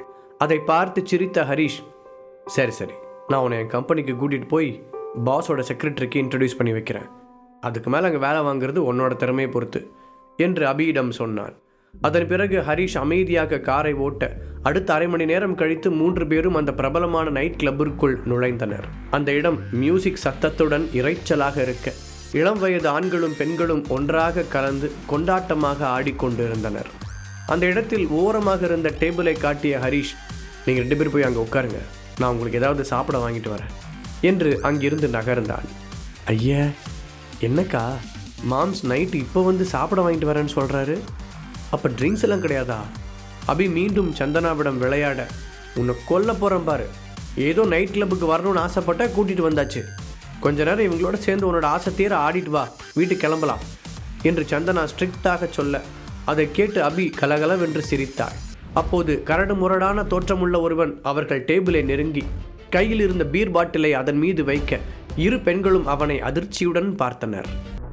இரு பெண்களும் அந்த நபரை அதிர்ச்சியுடன் பார்க்க, என்ன குட்டிங்களா, நீங்கள் 2 பேரும் தனியாக வந்திருக்கீங்க போல, வாங்களேன், நானும் என் ஃப்ரெண்ட்ஸும் உங்களுக்கு கம்பெனி கொடுக்குறோம் என்று அந்த ஆள் ஒரு கோணலான சிரிப்புடன் கேட்டான். ஹலோ, யார் நீங்கள்? கொஞ்சம் கூட மேனேஜே இல்லாமல் உங்கள் இஷ்டத்துக்கு வந்து ஏதோ பேசிகிட்டு இருக்கீங்க, முதல்ல இங்கிருந்து கிளம்புறீங்களா? அபி கோபமாக கூற அவளின் கையை தட்டி அமைதிப்படுத்திய சந்தனா, சாரிங்க, எங்களுக்கு அந்த மாதிரி எந்த இன்ட்ரெஸ்ட்டும் இல்லை, நீங்கள் போகலாம் என்று முடிந்தவரை பொறுமையாக சொன்னாள். வந்த இடத்தில் எதற்கு தேவையில்லாமல் வீண் பிரச்சனை என்று அவள் நினைத்தாள். என்ன பார்க்க கொஞ்சம் சுமாராக இருக்கீங்கன்னு கூப்பிட்டா ரொம்ப தான் பிகு பண்ணுறீங்க. சரி, ஒன்றும் பிரச்சனை இல்லை, நீங்கள் இங்கேயே உட்காருங்க, நான் என் ஃப்ரெண்ட்ஸ் இங்கே கூப்பிட்றேன். அங்கிருந்த மற்றொரு சேரில் அமர்ந்தபடி தன் ஃபோனை எடுக்க, மிஸ்டர், ஒரு தடவை மரியாதையாக சொன்னால் புரியாத உங்களுக்கு, ஒழுங்காக எந்திரிங்க, இல்லாட்டி நடக்கிறதே வேற. இந்த முறை கோபமாக கத்திய சந்தனாவை அபியே ஆச்சரியத்துடன் பார்த்தாள். குட்டி, என்ன ஓவரா துள்ளுற? இரு, நான் உனக்கு இங்கே இருக்கிறதுலையே காஸ்ட்லியான சரக்கை வாங்கித்தரேன், அதை குடிச்சிக்கிட்டே நம்ம ஒருத்தரை பற்றி ஒருத்தர் தெரிஞ்சுக்கலாம். கையில் இருந்த பியோ பாட்டிலை குடித்து கொண்டே அந்த ஆள் பேச சந்தனா முகத்தை சுளித்தாள். அந்த நபரின் பெயர் துரை, அந்த கிளப்பின் ரெகுலர் கஸ்டமர். அன்றைக்கு கிளப்பில் அவனுக்கு எந்த பெண்ணும் சிக்காததால் போர் அடித்து போய் வேறு கிளப்புக்கு போகலாம் என்று அவன் முடிவெடுத்த போதுதான் சந்தனாவும் அபியும் தனியாக உட்கார்ந்திருப்பது அவனுடைய கண்ணில் பட்டது. கண்ணா 2 லட்டு தின்ன ஆசையா என்று மனதிற்குள் கணக்கு போட்டவன் நேராக பாட்டிலை தூக்கி கொண்டு அவர்களிடம் வந்திருந்தான். எனக்கு குடிக்கிற பழக்கம் இல்லை, அதனால் நீ உன் வேலையை பார்த்துட்டு போ, சந்தனா இழுத்து பிடித்த பொறுமையுடன் சொன்னாள். குடிக்கிற பழக்கம் இல்லாட்டி அப்புறம் எதுக்கு கிளப்புக்கு வரணும்? சும்மா நடிக்காத குட்டி. மீண்டும் ஒரு மாதிரி குரலில் சொன்ன துரை கையை நீட்டி சந்தனாவின் கன்னத்தை தொட போனான். அப்போது அவனுடைய மணிக்கட்டை யாரோ இறுக்கமாக பிடிக்க துரை அண்ணாந்து பார்த்தான். அவங்க சொல்கிறது உனக்கு புரியலையா? விருப்பம் இல்லைன்னு சொல்கிறவங்கள எப்பவும் கம்பல் பண்ணக்கூடாது. ஸோ முதல்ல இந்த இடத்த விட்டு நகரு சொன்ன ஹரிஷின் முகம் அவனுடைய பிடியைப் போலவே இறுக்கமாக இருந்தது. அதை சொல்கிறதுக்கு நீ யாரா? துரை கோபமாக கேட்க, நான் யாருன்னு தெரிஞ்சுக்காமல் இருக்கிற வரைக்கும் தான் உனக்கு நல்லது. உன் உடம்பு நல்லா இருக்கணும்னா ஒழுங்காக இப்போவே கிளம்பிடு. ஹரிஷ் இதை சொல்லும்போதே அவனுடைய மணிக்கட்டில் இன்னும் கொஞ்சம் பலத்தை செலுத்தினான். வலி தாங்க முடியாத துரையின் முகம் கொடூரமாக மாறியது. அந்த நிலைமையிலும் அவன் ஹரிஷை ஒரு ஏளனத்துடன் பார்த்தான். இங்கே பாரு, நான் தான் அந்த பொண்ணை முதல்ல பார்த்தேன், அதனால் எனக்கு தான் முன்னுரிமை. நான் கோடு போட்டுட்டு இருந்தா நீ அதில் ரோடு போட பார்க்குறியா? உனக்கு வேணும்னா என் பின்னாடி லைனில் வா. சொல்லிக்கொண்டே ஹரிஷின் கைப்பிடியில் இருந்து விடுபட நினைத்தவன் பலமாக தன் கையை இழுத்தான். ஆனால் அவன் எவ்வளவு முயற்சி செய்த போதும் அவனது கையை அசைக்க கூட முடியவில்லை. ஹரிஷின் பிடி அவ்வளவு டைட்டாக இருந்தது. நான் எதுக்குடா லைனில் வரணும்? நான் அவளோட புருஷன்டா சொன்ன ஹரிஷ் சட்டென்று அவனுடைய மணிக்கட்டில் இருந்து கையை எடுக்க துரை சேரில் இருந்து அப்படியே கீழே சரிந்தான். ஹரிஷின் அந்த வேகத்தை அவனால் சமாளிக்கவே முடியவில்லை. நைட் கிளப்புகளில் இதுபோன்ற சண்டைகள் புதிதல்ல என்பதால் அங்கிருந்த யாரும் அதை பெரிய விஷயமாக எடுத்துக்கொள்ளவில்லை. சத்தம் கேட்டு திரும்பி பார்த்த சிலரும் ஏதோ சின்ன கைகலப்பு என்று நினைத்து மீண்டும் டான்ஸ் ஆடுவதில் கவனத்தை செலுத்தினார்கள். தொலைஞ்சு போ! ஹரிஷ் கோபமாக கத்த தரையில் இருந்து துள்ளி குதித்து எழுந்த துரை, ஏமலே கை வச்சிட்டல, இங்கே வெயிட் பண்ணு, நான் என்ன பண்ற மட்டும் பாரு என்று விரலை நீட்டி மிரட்டினான். என் முன்னாடி யார் விரலை நீட்டி பேசினாலும் எனக்கு பிடிக்காது. இப்போ மட்டும் நீ அந்த கையை மடக்கலை, அப்புறம் சாப்பிட்றதுக்கு கூட உனக்கு கை இருக்காது சொன்ன ஹரிஷ் அதன் பிறகு துரையை கண்டுகொள்ளாமல் அவன் உட்கார்ந்திருந்த சேரை இழுத்து போட்டு சந்தனாவின் அருகில் அமர்ந்தான். ஹரிஷை வெறியோடு முறைத்த துரை பின்பு அங்கிருந்து வெளியே சென்று தன்னுடைய ஃபோனை எடுத்து யாருக்கோ டயல் செய்தான். வாவ் மாம்ஸ், உண்மையிலே நீங்கள் சூப்பர். அதுவும் அவன் கையை பிடிச்சிட்டு மாதம் ஒரு டயலாக் பேசுனீங்க பாருங்க, அட்டகாசம் போங்க. நிஜமாக நான் உங்ககிட்ட இதெல்லாம் எதிர்பார்க்கவே இல்லை. நான் உங்களை பார்க்காத இந்த கொஞ்ச மாதத்துலேயே அப்படி என்னதான் மேஜிக் நடந்துச்சுன்னு தெரியல. இப்போ நீங்கள் சுத்தமாக ஆளே வேறு மாதிரி இருக்கீங்க. ரியலி ஒரு கிரேட் மாமா என்று ஹரிஷை மூச்சு விடாமல் பாராட்டிய அபி அவன் வாங்கி வந்த ஆரஞ்சு ஜூஸை எடுத்து பருகினாள். இந்த ஒயின் நல்லா இருக்கும்னு சொல்கிறாங்க, ஆர்டர் பண்ணவா? ஹரிஷ் கேட்க சந்தனா அவனை முறைத்தாள். ஏற்கனவே இவளை கண்ட்ரோல் பண்ண முடியல, இதில் இது வேறையா? ஹரி, நாம் வீட்டுக்கு கிளம்புறது பெட்டர்னு நினைக்கிறேன். அடி வாங்கிட்டு போனவனை பார்த்தா சாதாரணமான ஆளாக தெரியல சந்தனா கவலையுடன் சொல்ல.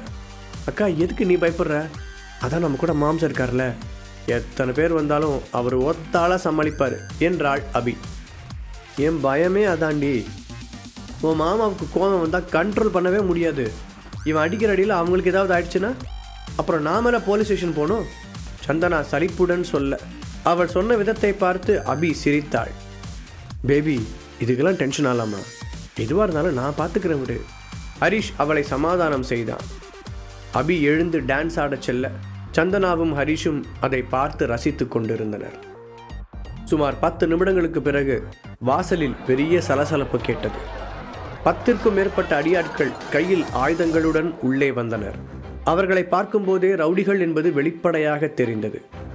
கிளப்பிற்குள் இருந்த அனைவரும் அவர்கள் செய்வதை நிறுத்திவிட்டு வந்தவர்களை திகைப்புடன் வேடிக்கை பார்த்தனர். திடீரென்று எல்லோரும் அமைதியானதை பார்த்து திரும்பிய ஹரிஷ் அங்கே துரை சில அடியாட்களுடன் நிற்பதை பார்த்தான். அந்த ரவுடி கூட்டத்தை பார்த்து அதிர்ச்சி அடைந்த கிளப்பின் மேனேஜர் ஒரு போலி சிரிப்புடன் அவர்களிடம் சென்றார். என்னாச்சு துரை, எதுக்காக இவ்வளோ பேரை கூட்டிகிட்டு வந்திருக்க? உனக்கு இங்கே ஏதாவது சங்கடமாக இருந்தால் என்கிட்ட சொல்லியிருக்கலாமே என்று தயக்கத்துடன் கேட்க, அதை பற்றி உங்ககிட்ட பேசணும்னு எனக்கு எந்த அவசியமும் இல்லை, நீ கொஞ்சம் நகரு, நான் ஒருத்தனை தேடி வந்திருக்கேன் திமிராக சொன்ன துரை ஹரிஷை கண்களால் தேடினான். ஹரிஷ் அதே இடத்தில் சந்தனாவுடன் அமர்ந்திருப்பதை பார்த்தவன் தன்னுடைய ஆட்களை அழைத்து கொண்டு அவனிடம் சென்றான். டேய் முட்டாள், உனக்கு ஒரு வாய்ப்பு தரேன். ஒழுங்கு மரியாதையை என் முன்னாடி மண்டி போட்டு மன்னிப்பு கேட்டுரு. ஆணவத்துடன் சொன்ன துரை கையில் வைத்திருந்த அந்த பெரிய கத்தியை ஹரிஷின் முன்னால் இருந்த டேபிளின் மீது குத்தினான். அப்போ நான் அதெல்லாம் செய்யலைன்னா? ஹரிஷ் புருவத்தை உயர்த்தி கேட்க, என் கூட வந்தவங்கள பார்த்துமா அந்த கேள்வியை கேட்குற? நீயே இவ்வளோ ஆசைப்பட்டு கேட்கும்போது என்னால் சொல்லாமல் இருக்க முடியாது. முதல்ல உன் விரலை ஒன்றொன்னா வெட்டி இங்கே இருக்கிற மீன் தொட்டியில் போட்டுருவேன்.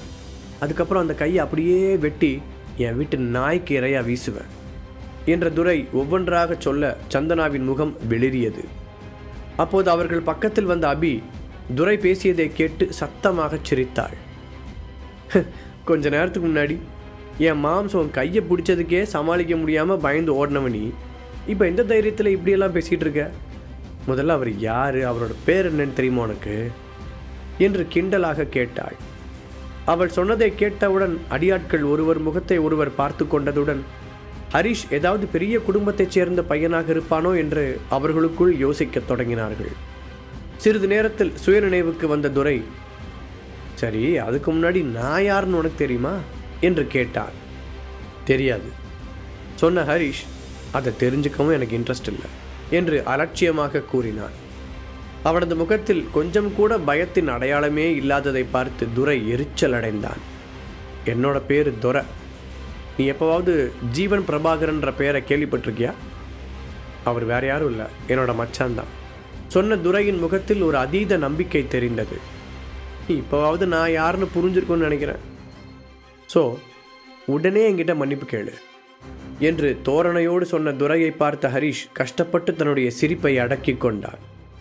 இப்படி ஒரு பைத்தியம் ஜீவாவிற்கு சொந்தக்காரனாக இருப்பான் என்று ஹரிஷ் எதிர்பார்க்கவில்லை. ஜீவாவின் பெயரை சொன்னவுடன் ஹரிஷ் காலில் விழுவான் என்று நினைத்த துரை அதற்காக காத்திருக்க, அவன் முகத்திற்கு நேராக கால் மேல் கால் போட்டு உட்கார்ந்த ஹரிஷோ, என்னோட பேர் ஹரிஷ், நீ என்னை பற்றி கேள்விப்படலைன்னா பரவாயில்ல, நான் உன்னை ஏதாவது பண்ணுறதுக்கு முன்னாடி ஜீவாவை கூப்பிடுறது நல்லது என்று சொன்னான். என்னது, உன் பேர் ஹரிஷா? டேய், நீங்கள் யாராவது இந்த பேரை கேள்விப்பட்டிருக்கீங்களா? இல்லை, சார் ஏதோ தன்னை பெரிய டான் மாதிரி நினச்சி பேசுகிறாரே, அதான் கேட்டேன் என்ற துரை தன் ஆட்களை திரும்பி பார்க்க, என்ன பேர் இது, ஹரிஷு சுரேஷுன்னு? நாங்கள்லாம் அப்படி யாரையும் கேள்விப்படலை. அவருடைய ஆட்களும் சிரித்து கொண்டே கேலி செய்தனர். ஹரிஷ் அதையெல்லாம் உதட்டோரம் ஒரு சின்ன சிரிப்புடன் வேடிக்கை பார்த்து கொண்டிருந்தான். அவனுக்கு அவர்களை பார்க்க சுவாரஸ்யமாக இருந்தது. அண்ணா, ஒரு வார்த்தை சொல்லு, நான் இவனை உண்டுலன்னு பண்ணிடுறேன். துரையின் அடியாள் ஒருவன் துள்ளிக்கொண்டு முன்னால் வந்தான். அதை பார்த்த இன்னொருவன், அண்ணா நீ போய் ஓரமாக உட்காந்து ட்ரிங்க்ஸ் குடிச்சிட்டே ரிலாக்ஸ் பண்ணு. இவனை மாதிரி ஒரு சின்ன பையனை டீல் பண்ணுறதுக்கு நாங்களே போதும். எங்களுக்கு சேர்த்து ஏதாவது ஆர்டர் பண்ணு. 2 நிமிஷத்தில் இவனை அடித்து தூக்கி போட்டுட்டு வந்துடுறோம் என்றான். இதையெல்லாம் பார்த்து கொண்டிருந்த மற்றவர்கள் ஹரிஷுக்காக பரிதாபப்பட்டார்கள். அவன் பேசாமல் அமைதியாக இருந்திருக்கலாம். அதை விட்டுட்டு துரையை தூண்டி விடுற மாதிரி பேசி இப்போ என்ன நடக்க போகுதுன்னே தெரியல என்று ஒருவர் சொல்ல, ஆமாம் நிஜமாவே அந்த துரை ஜீவன் பிரபாகரனோட சொந்தக்காரன். அந்த ஹரிஷ் இன்னைக்கு அவன் சாகாமல் தப்பிச்சாலும் குறைஞ்சபட்சம் ஹாஸ்பிட்டல் அட்மிட் ஆகிறதுக்கு வாய்ப்பு இருக்குது. பாவம் அந்த 2 அழகான பொண்ணுங்களும் இவனை நம்பி வந்து இப்போ தேவையில்லாமல் பிரச்சனையில் மாட்டிக்கிட்டாங்க என்று மற்றொருவர் பதிலுக்கு கூறினார். கூட்டத்தில் இருந்தவர்கள் பேசிக்கொண்டதை கேட்ட துரையின் முகத்தில் ஏளனம் அதிகரித்தது. இப்போது ஹரிஷை திரும்பி பார்த்தவன், நீ யார்கிட்ட பேசிகிட்டு இருக்கான்னு இப்போ புரிஞ்சுதா? சீக்கிரம் உன்னோட முடிவை சொல்லு, எனக்கு டைம் வேஸ்ட் பண்ண பிடிக்காது என அதிகாரமாக சொன்னான். அவன் அப்படி சொல்லி முடித்ததும் ஹரிஷ் யாருமே எதிர்பார்க்காத ஒன்றை செய்தான். அதுவரை அமைதியாக உட்கார்ந்திருந்த அவன் சட்டென்று எழுந்து துரையின் நெஞ்சில் ஓங்கி உதைத்தான். நானும் ஜீவாவோட சொந்தக்காரன்னு சொன்னியேன்னு பொறுமையாக இருந்தால் ரொம்ப ஓவராக தான் போய்கிட்டு இருக்கேன்.